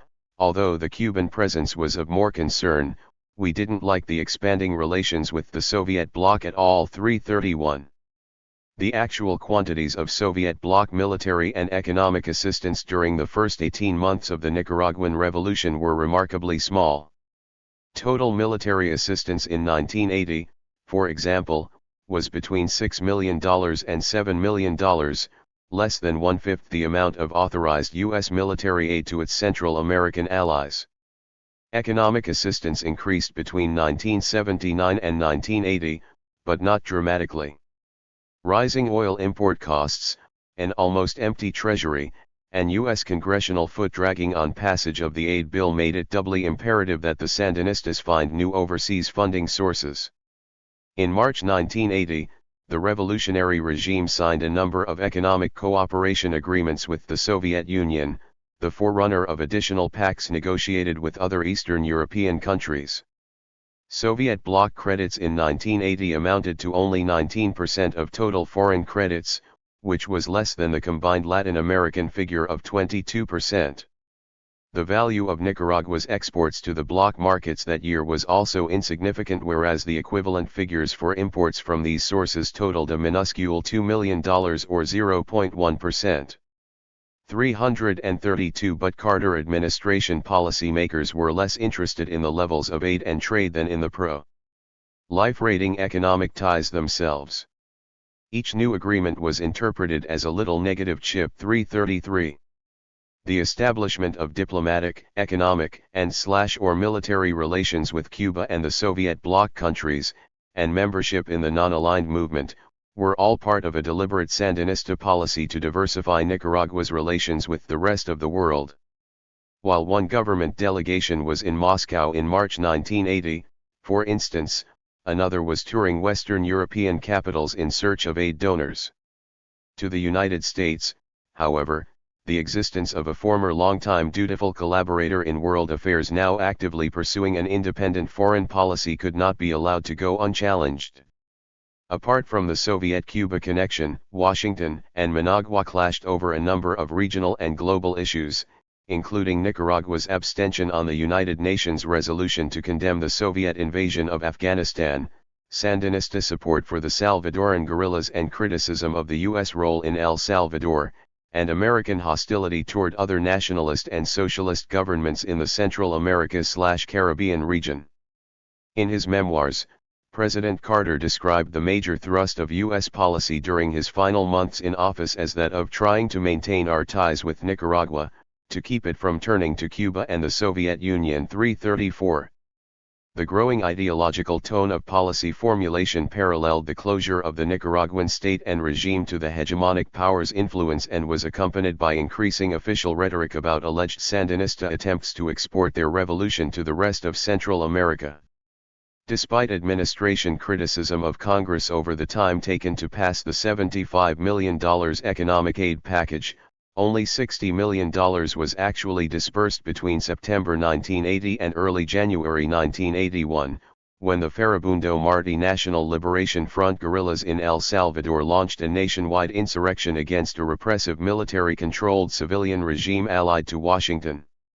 Intelligence reports on the Salvadoran upheaval received by the White House presented what NSC Latin American specialist Robert Pastor termed conclusive proof, and U.S. Ambassador to El Salvador Robert White called compelling and convincing evidence of large-scale Nicaraguan aid to the insurgents. 335 According to Pastor, the most convincing information 336 was not made public until September 1985 when the State Department released Revolution Beyond Our Borders, Sandinista Intervention in Central America, which purported to present a comprehensive, airtight case for Nicaragua's role as a major supplier of arms to the FMLN since late 1980. The report's discussion of the Carter period centered on a wildly muddled account of a single arms shipment from Nicaragua to El Salvador just before the Salvadoran guerrillas' military offensive. Initially, the Soviet Union was supposed to have referred the Salvadorans to the Vietnamese, who promised to ship them 60 tons of arms. Then, the figure in the report jumps to 120 tons of military equipment waiting in Nicaragua to be shipped to El Salvador. Then the source of the arms shifted to Cuba where, the report claimed, they awaited transfer to Nicaragua and then to El Salvador in mid-November 1980. Next, the report quoted a Salvadoran defector, Luis Alvarado Sarabia, who provided yet another version of what arms were shipped to El Salvador during this period. They included 2,200 rifles, 2 radio transmitters, ammunition, grenades, more than 15 rocket launchers, 4 machine guns, 125 boxes of TNT, and 10 grenade launchers. Finally, the report offered evidence provided by another Salvadoran, Napoleon Romero, that differed substantially from that of Sarabia, described the first such delivery as consisting of 300 weapons infiltrated at the end of 1980 in preparation for the January 1981 final offensive. What was most striking about these figures was the small quantities of military aid involved and how the total amount dropped as the source shifted from the State Department to the defectors. This strongly suggested that the arms were being relayed to El Salvador through a Salvadoran network in Nicaragua acting independently of the Sandinistas. Paradoxically, the report itself substantiated the existence of a Salvadoran support network with no links to Managua. Referring to the testimony of the defector Sarabia, it noted, he detailed how the Nicaraguan government provided food, transportation, and false documents to enable him to train in Cuba. He also described movements of guerrillas and arms from Nicaragua into El Salvador days prior to the January 1981 offensive. In this and other statements about the period, Sarabia did not tie the Sandinista regime to the arms movements but only to transfers of food, transportation, and false documents. Further, they revealed only that weapons moved from Nicaragua to El Salvador through unspecified, non-government, channels. Likewise, Napoleon Romero, Washington's other key informer source, did not mention the involvement of a single Nicaraguan government official or agency in the logistical network that funneled the 300 rifles from Nicaragua to El Salvador. Offering no solid evidence of Nicaraguan government involvement in arms trafficking to El Salvador, the report advanced more information to support the Salvadoran network thesis. In mid-January 1981, Honduran security forces intercepted a trailer truck in Comayagua that was part of an arms supply network run by the FPL guerrillas working through Nicaragua. The operative terms in the statement, arms supply network run by FPL guerrillas and working through Nicaragua, implied not Sandinista intervention in El Salvador but the existence of Salvadorans organizing and supplying themselves through their own networks in Nicaragua. 337 However, in contrast to the report's unconvincing and inflated claims, there is other more convincing documentation that does reveal that the Sandinista government was actively involved in arms smuggling to the Salvadoran guerrillas. On the basis of an exhaustive review of intelligence and State Department reports, and information gathered from other U.S. government agencies, CIA analyst David McMichael concluded that there was credible evidence of stepped-up supplies of Nicaraguan government military assistance to the FMLN during late 1980 and early 1981, but not thereafter. It didn't come in any more after the beginning of 1981, February or March 338. Among the most persuasive evidence is captured FMLN documents that indicate the guerrillas' annoyance at the on-again, off-again nature of the Sandinistas' military aid program. During meetings with Nicaraguan officials, including DNC member Bayardo Arce, in July 1980, a delegation of the Salvadoran guerrilla Joint General Staff complained about the regime's decision to halt all weapons shipments until it could assess the FMLN's general military plan. The delegation implored the Sandinistas to approve the shipments without political conditions. The following September, the Sandinistas placed a one-month embargo on arms deliveries in response to U.S. protests over such activities. In early November, A senior Salvadoran guerrilla leader criticized the FSLN's failure to adequately coordinate its arms delivery program with the shifting requirements of the struggle. He attributed this to a continuing Sandinista refusal to take more into consideration the opinions and plans prepared here 2 weeks later, as it geared up for the January 1981 final offensive. An anxious FMLN High Command instructed its representative in Managua to emphasize to the Sandinistas the difficulties which would result from abrupt suspension of the shipments now when time can make a crucial difference. Unilateral decisions will only harm our cause. 339. Additional confirmation of Sandinista complicity in arms smuggling to the Salvadoran guerrillas comes from two of the leading players themselves. At the August 1987 Escapula Summit of Central American Presidents, Daniel Ortega made an admission to this effect in talks with José Napoleón Duarte. More recently, the FMLN's top field commander Joaquín Villalobos also conceded that his forces received weapons assistance from the FSLN in the months prior to the failed January 1981 offensive.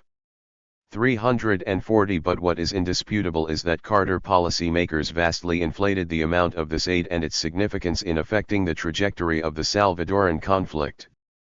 Convinced of the Sandinista government's direct involvement in the flow of arms across Nicaraguan territory to the insurgents in neighboring El Salvador, the White House moved swiftly to suspend all further economic assistance. The president then approved a special coordination committee recommendation eliminating the ban on military assistance to the Salvadoran regime, ignoring its continuing reputation as one of the worst human rights abusers in the Third World. That the Bureau of Humanitarian Rights and Human Affairs played no part in this decision underlined the diminished importance of morality in the Carter foreign policy making process.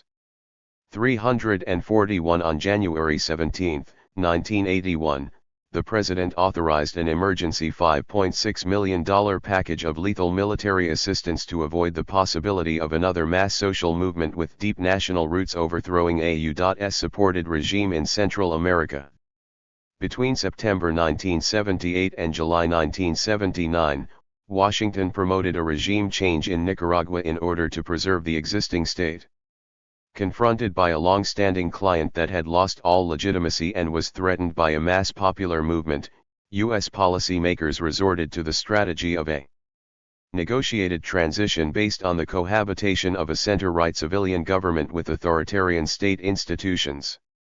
But this effort to manipulate and influence the outcome of the anti-dictatorial struggle proved inadequate to the task.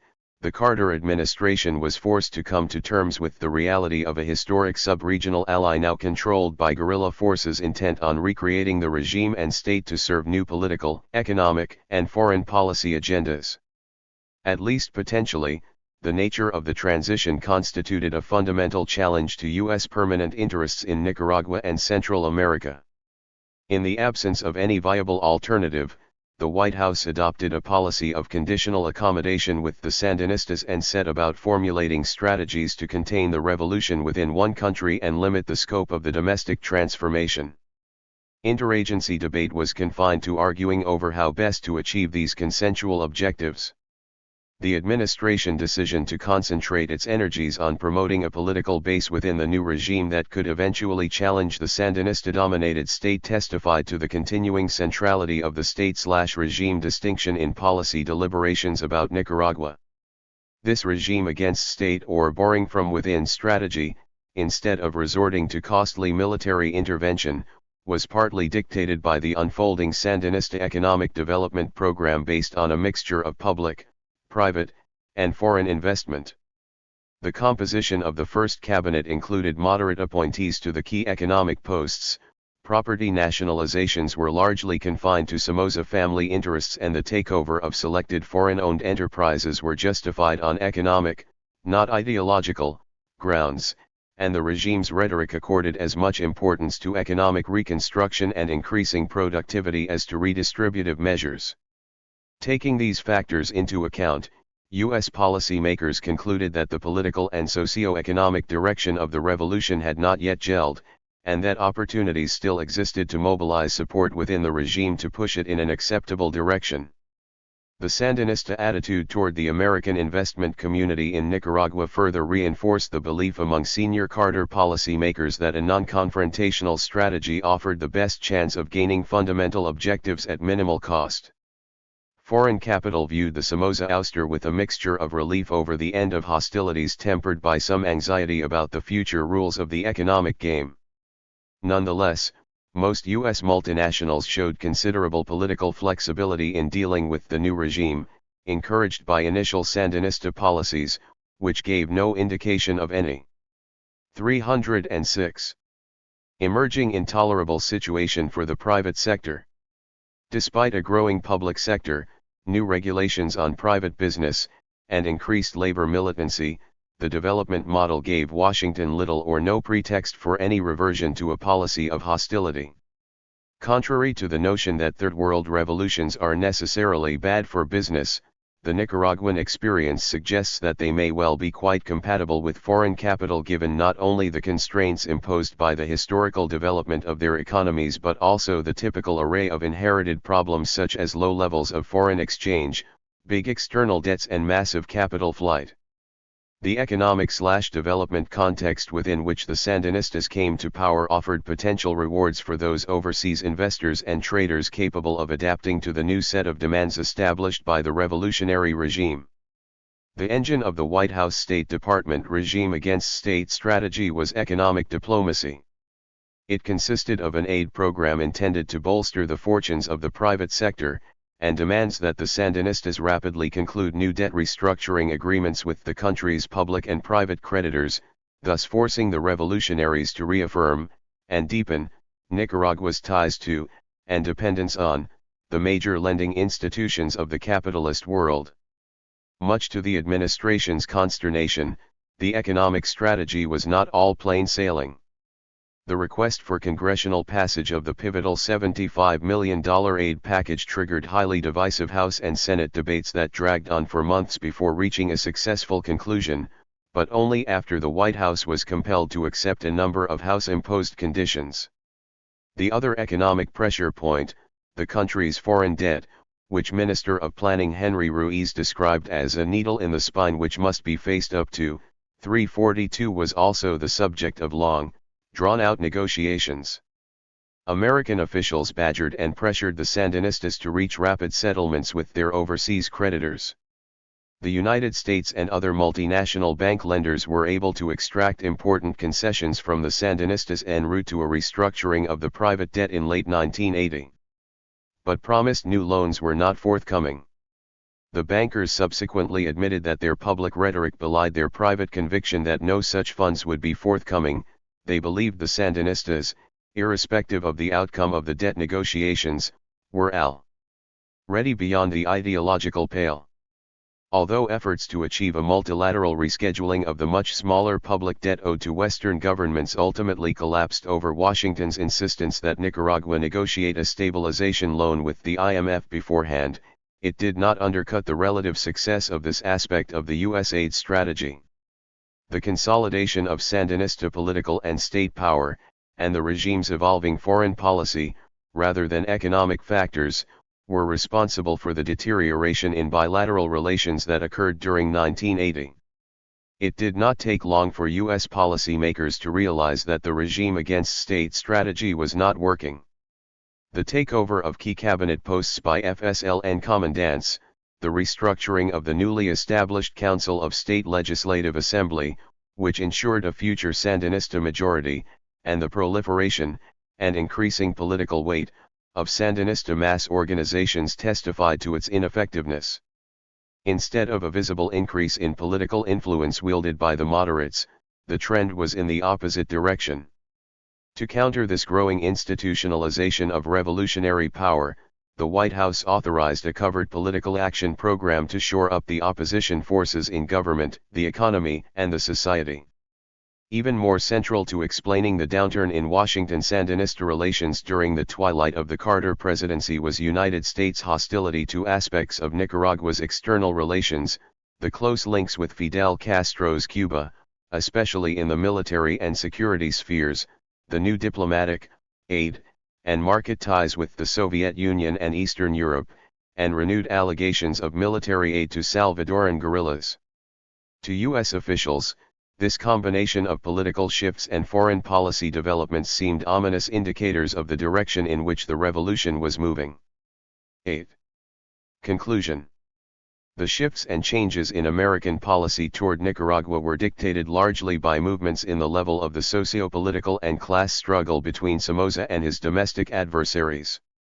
Between the 1950s and mid-1970s, U.S. policymakers accommodated a family dictatorship that firmly controlled the polity and state, and unquestionably supported Washington's global and regional goals.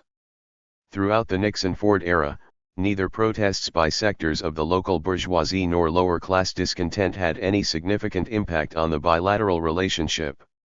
Washington was unmoved by this relatively low-level, uncoordinated opposition, which posed no serious challenge to the power of the client.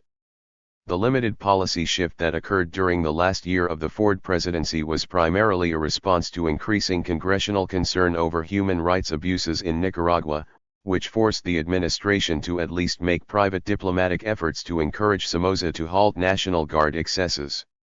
During the first 18 months of the Carter presidency, a groundswell of anti-regime sentiment manifested itself in two failed attempts to oust Somoza from power, a guerrilla-led insurrectionary challenge in October 1977 and a general strike organized by the civilian opposition in January 1978.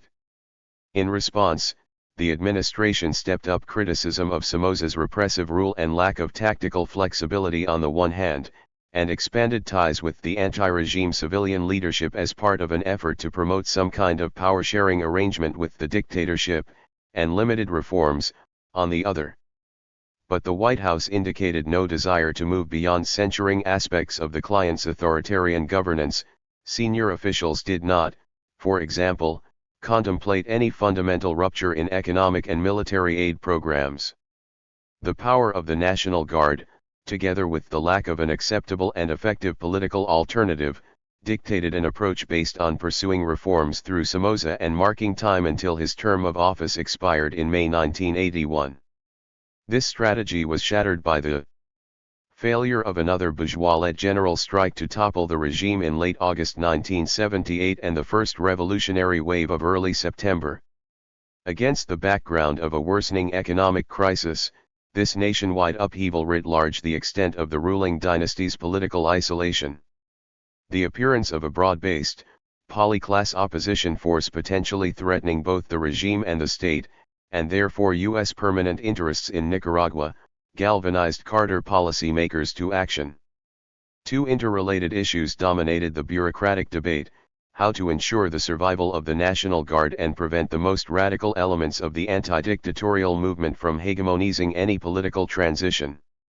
Washington's strategy of a negotiated solution ultimately foundered on Somoza's intransigence and refusal to make any substantive concessions to the acceptable anti-regime civilian groups. Although U.S. officials pressured their bourgeois allies to make one concession after another to keep the dictator at the bargaining table, the latter was all the time pursuing his own agenda, exploiting this space to reconsolidate his political and military authority.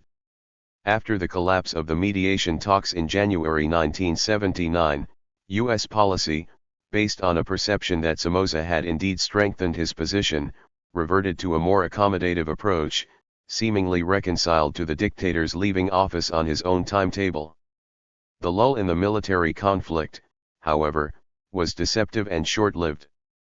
At the end of May, the rural insurgents detonated a second revolutionary wave, setting the stage for a climactic confrontation with the coercive state.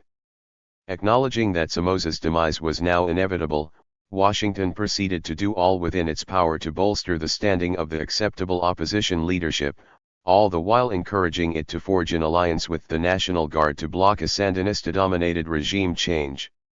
The survival of the Guard was the highest priority because the administration, in the words of American Ambassador to Nicaragua Lawrence Petzulo, felt that we needed some way of preventing the extreme left from dominating the political spectrum. 1. The White House also tested the degree of regional support for direct military intervention to prevent a guerrilla victory, only to discover a marked lack of enthusiasm in the Organization of American States for any power projection from the outside. Unwilling to act unilaterally, it renewed diplomatic efforts in a last-ditch attempt to weaken the power of the anti-regime, anti-system forces.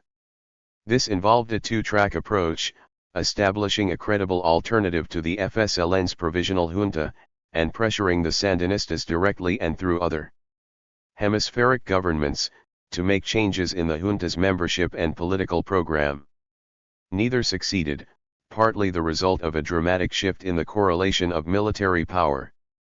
Throughout these final months of dictatorial rule, American policymakers continued to display a limited understanding of the shifts and changes of the unfolding conflict as it sped toward its denouement. Nowhere was this more evident than in the persistent belief, until almost the eve of Somoza's overthrow and despite contrary advice from Nicaraguan and regional allies, that it was possible to marginalize the Sandinistas from the centers of political power following a regime change. Ambassador Petsulo has argued that the National Guard could have been preserved in some form if Somoza had played the game and not continually attempted to obstruct and undermine American policy objectives. But this interpretation fails to take account of Washington's failure to develop horizontal ties with the Guard officer corps, which in no small measure prevented it from reshuffling the regime in a manner consonant with U.S. permanent interests. Moreover, the reason for this failure, according to one disillusioned Pentagon official, was not so much a lack of opportunity to cultivate these subordinate military officers as it was a manifest absence of initiative within the imperial state. There was no desire on the part of the U.S. to detach the Guard from Somoza. I never saw anything approaching the effort by the U.S. to separate the PDF from Noriega. This was not something attempted in Nicaragua III. By monopolizing all ties with the U.S., Somoza was able to effectively maintain hierarchical discipline over the Guard and block any U.S. organized coup. What the Nicaraguan outcome illustrates is that it cannot be assumed that what U.S. governments will they can realize, that Washington has an omnipotence that allows it to pull whatever trigger, whenever it chooses. In the aftermath of the Sandinista political and military victory, the foremost issue confronting Carter policymakers was how to come to terms with the collapse of a historic ally and preserve U.S. permanent interests in this Central American country. The White House decided to elaborate a new strategy based on a conditional acceptance of Sandinista power and maintenance of normal diplomatic ties with a view to exploiting its access to the regime and the economy to apply pressure on the state. Aware that revolutionary power was concentrated in the state, the objective in supporting the moderate and conservative forces inside and outside the new regime and channeling funds to the private sector was to weaken and divide the target forces to the point where they would relinquish state power. The rationale for the aid program was to prevent a Cuban solution, which Deputy Secretary of State Warren Christopher asserted was the most likely outcome in the absence of our refusal to help, for such help also extended to the covered funding of non-Sandinista political, media and labor organizations. Despite the moderate character of the new economic program, growing Sandinista dominance within the state and regime during 1980, and the accompanying decline in political influence of the U.S. and its internal allies, served to heighten imperial state anxieties over the ultimate direction of the Nicaraguan revolution. Sandinista foreign policy, its ties with Cuba and the Soviet Union, and its purported role as a major weapons supplier to the guerrillas in El Salvador, accelerated the downward spiral in bilateral relations as the Carter presidency drew to a close. From Carter to Reagan. In confronting revolution, security through diplomacy in Central America, Blackman et al. Argue that although the Carter and Reagan administrations shared the same hegemonic strategic vision, there were vast differences in the methods used to pursue common strategic objectives in the sub-region. In seeking to impose anti-nationalist, anti-left political outcomes compatible with American national interests, the moderate hegemonists preferred to employ political/diplomatic pressures and economic diplomacy in contrast to the hard hegemonists who advocated the immediate resort to military force when confronted by Central American regimes deemed to be security threats to the United States. These contrasting operational policies reflect the divergent ideological outlooks that exist between liberal Democrats and conservative Republicans.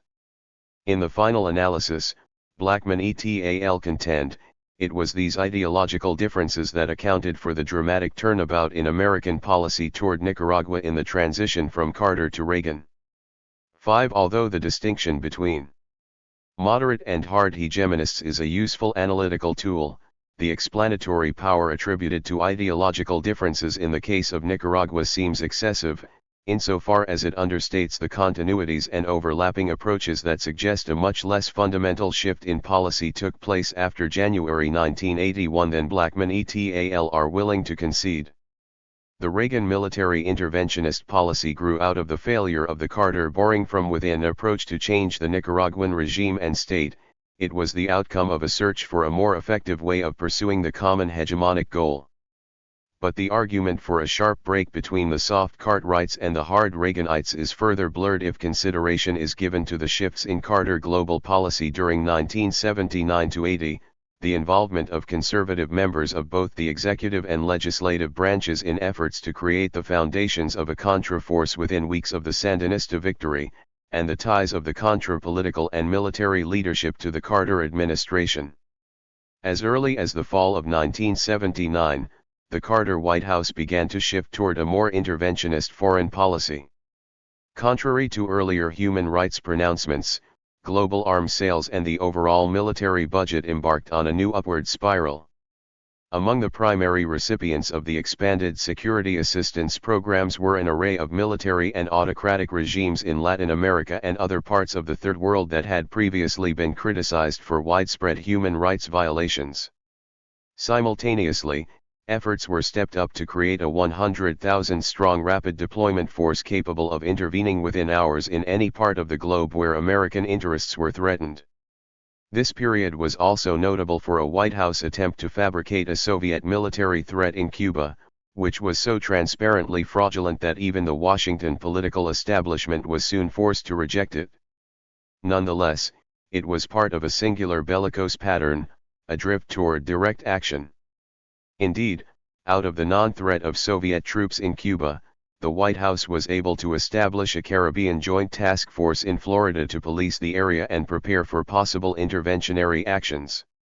The ideology of national security became the basis for this post-Vietnam mobilization of military resources and public opinion to defend imperial interests, culminating in the January 1980 unveiling of President Carter's new doctrine of unilateral U.S. military intervention in the event of any attempt to limit American access to the Persian Gulf and its oil fields. 6. But congressional testimony on the RDF revealed what Melvin Leffler called the global, amorphous, and imprecise definition of American national security interests let loose by the Carter Doctrine. 7. Under-Secretary of Defense Robert Colmer quickly dismissed any suggestion that RDF activities would be confined to the Persian Gulf region. To the contrary, the Rapid Deployment Force will be capable of being used wherever American interests are threatened. 8. The doctrine also unleashed a massive global weapons sales program. The total value of conventional arms transfers in 1980 reached $15.3 billion, only $500,000 below the record 1975 figure. 9. In the case of Nicaragua, having found it impossible to weaken revolutionary state power utilizing the strategy of boring from within, the Carter White House began targeting the Sandinistas' relations with the Soviet Union and Cuba as the basis for future conflict. With the framework and climate for a new Cold War foreign policy firmly in place, political power in the United States passed to a set of policymakers even more ideologically committed to an aggressive projection of American military power abroad in support of national security interests, especially in the Third World. The active involvement of right-wing elements within the Carter foreign policy bureaucracy in developing an anti-Sandinista military option also weakens the argument about a profound change in Nicaragua policy following Reagan's election. Beginning in late 1979, a number of Pentagon officials established contact with former National Guard Colonel and Nicaraguan military attaché to the United States Enrique Bermudez to explore possible avenues for reversing the Sandinista revolution. The head of the Air Force's Western Hemisphere Division subsequently introduced Bermudez to interested CIA officials. By mid-1980, the Nicaraguan was on the CIA payroll and being groomed by the covert agency to serve as the point man for the agency's most ambitious project in Latin America since the Bay of Pigs 10. Bermudez also became a leader of the September 15th Legion, a group of exiled Somocista guardsmen who, together with other anti-Sandinista groups, received funds and counterinsurgency training from the Argentine armed forces. 11. Although none of these groups received pub. Li or covert U.S. aid, the CIA was certainly able to fund Bermudez's organizing activities from its political budget under the terms of its annual intelligence authorization that allowed the agency to channel funds to the Sandinistas' opponents. 12. In any event, Pentagon and CIA officials, conservative legislators, Honduran military officers and Nicaraguan exiles operated along parallel tracks throughout 1980 to establish the groundwork for the subsequent Reagan decision to support the Contra-military option. 13. Perhaps even more suggestive of the lack of any profound break in Nicaragua policy between Carter and Reagan are the key roles played by many of the same Nicaraguan political and military figures in operationalizing the contrasting policy approaches. The Carter White House moderate strategy, initially to prevent a Sandinista victory, then to undermine revolutionary state power, aligned itself with a number of prominent anti-Somoza civilian influentials whom the hard hegemonists of the Reagan administration later recruited to head the military and political wings of the Contra movement. Francisco Aguirre, an influential figure in the Nicaraguan exile community, whom Ambassador Lawrence Petzulo identified as one of those the State Department should involve in any initiative to bolster the moderates after the Sandinista victory, had extensive contacts within the CIA and state, and played an instrumental role in getting the Reagan White House to fund the Contra mercenaries. 14. Enrique Bermudez, the former ex-guard officer who became a CIA operative in 1980, was considered by Carter officials as a possible candidate to head a refurbished Somoza military institution. In August 1981, he became the military commander of the Nicaraguan Democratic Forces, the largest of the Contra organizations, and remained in charge of military operations in northern Nicaragua throughout the Reagan years. Eden Pastora, the one Sandinista leader upon whom U.S. officials passed favorable judgments during 1978-79, established a Contra-military force in Costa Rica in 1983 funded and armed by the CIA.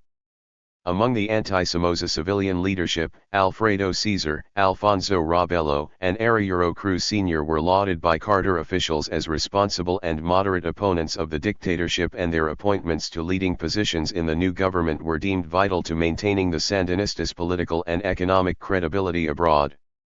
Yet each willingly transferred his allegiance to the Reagan military strategy. After holding the posts of Reconstruction Minister and Central Bank President, Caesar went into exile in 1982.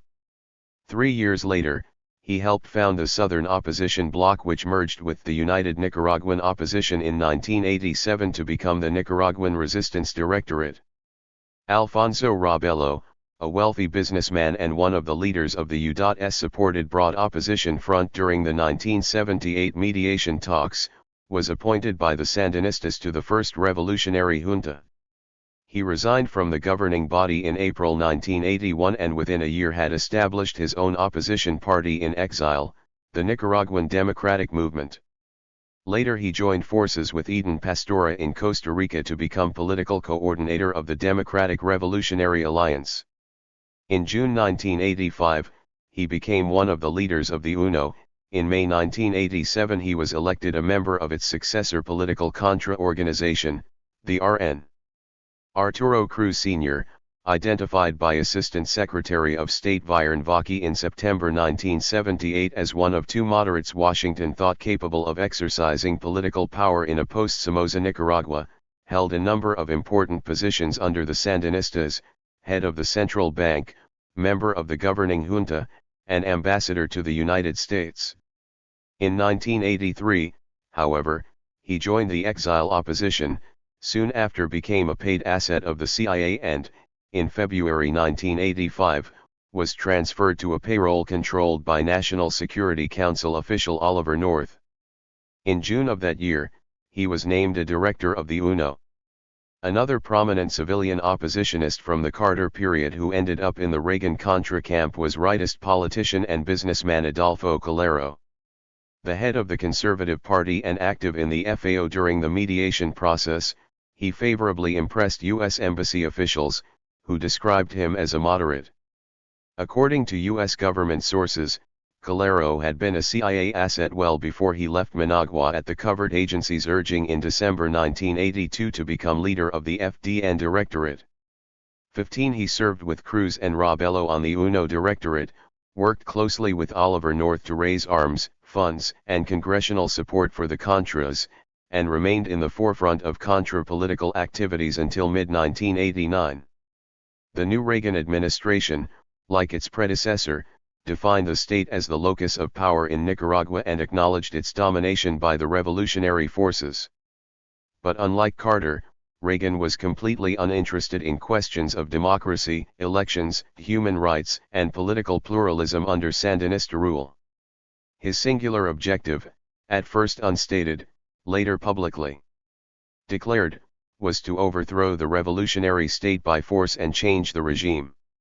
As a result, the Carter regime against state strategy was jettisoned in favor of economic warfare, and the recomposition of the Somoza state, specifically former National Guardsmen, as a counter-revolutionary army, in alliance with dissident moderate and conservative civilian politicians.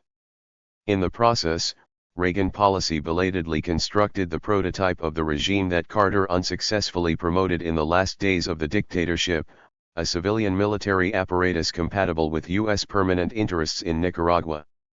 Saving the state, concluding remarks. This study attests to the centrality of the state/regime distinction in American foreign policy deliberations about how to respond to Third World political transitions.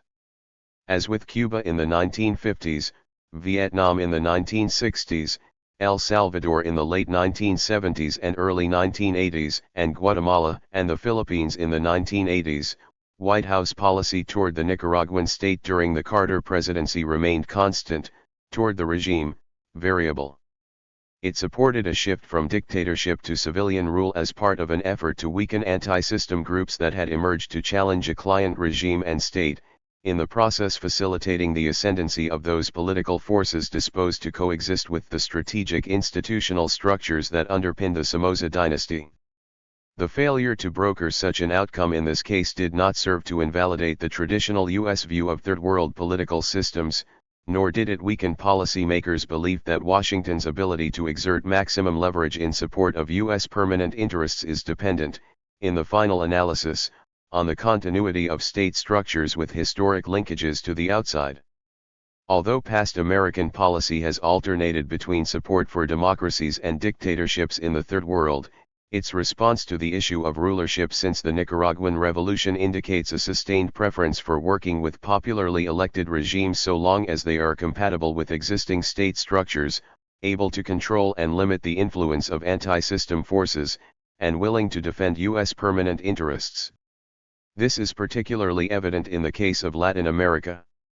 Since the early 1980s, the U.S. has fashioned a complex and coherent regional strategy based on its formidable military and ideological power, promoting civilian regimes receptive to free market economic doctrines and willing to cohabit with existing military structures.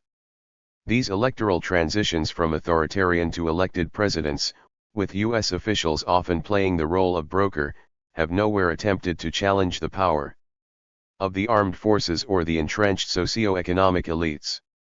Regarding the former, these new civilian regimes have typically legitimated the role of the military, largely through laws granting impunity and amnesty for major human rights abuses committed in office, accepted a continuing high degree of military violence as the price they must pay for survival in office, and/or provided the legal cover for an increasing U.S. military presence in these societies, whether in the guise of fighting the anti-drug war or combating subversion or for the common defense.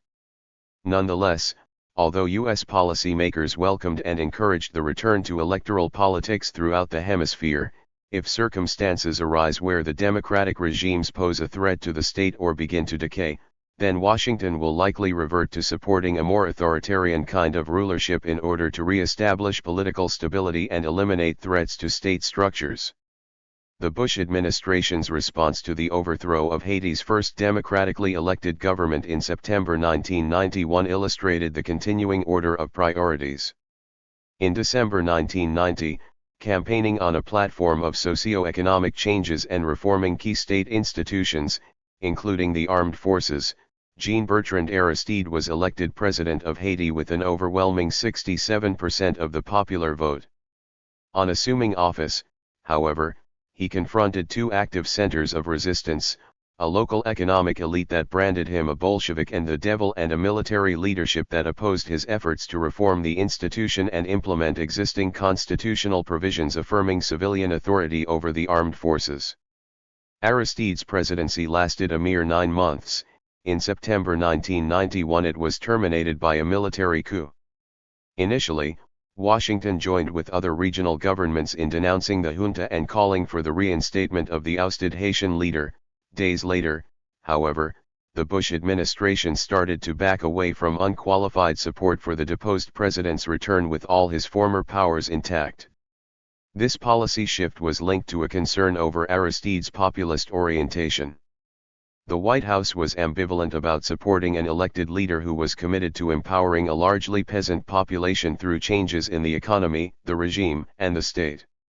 And as the policy unfolded, it soon became clear that support for Aristide's return was predicated on the latter's willingness to accept specific limitations on his presidential powers, not least because his efforts to democratize the Haitian state were perceived as a potential threat to U.S. permanent interests. For all its professed aversion to the military golpistas, the United States dragged its feet on endorsing an Organization of American States trade embargo of Haiti, and subsequently exempted American-owned assembly plants and other businesses from its provisions.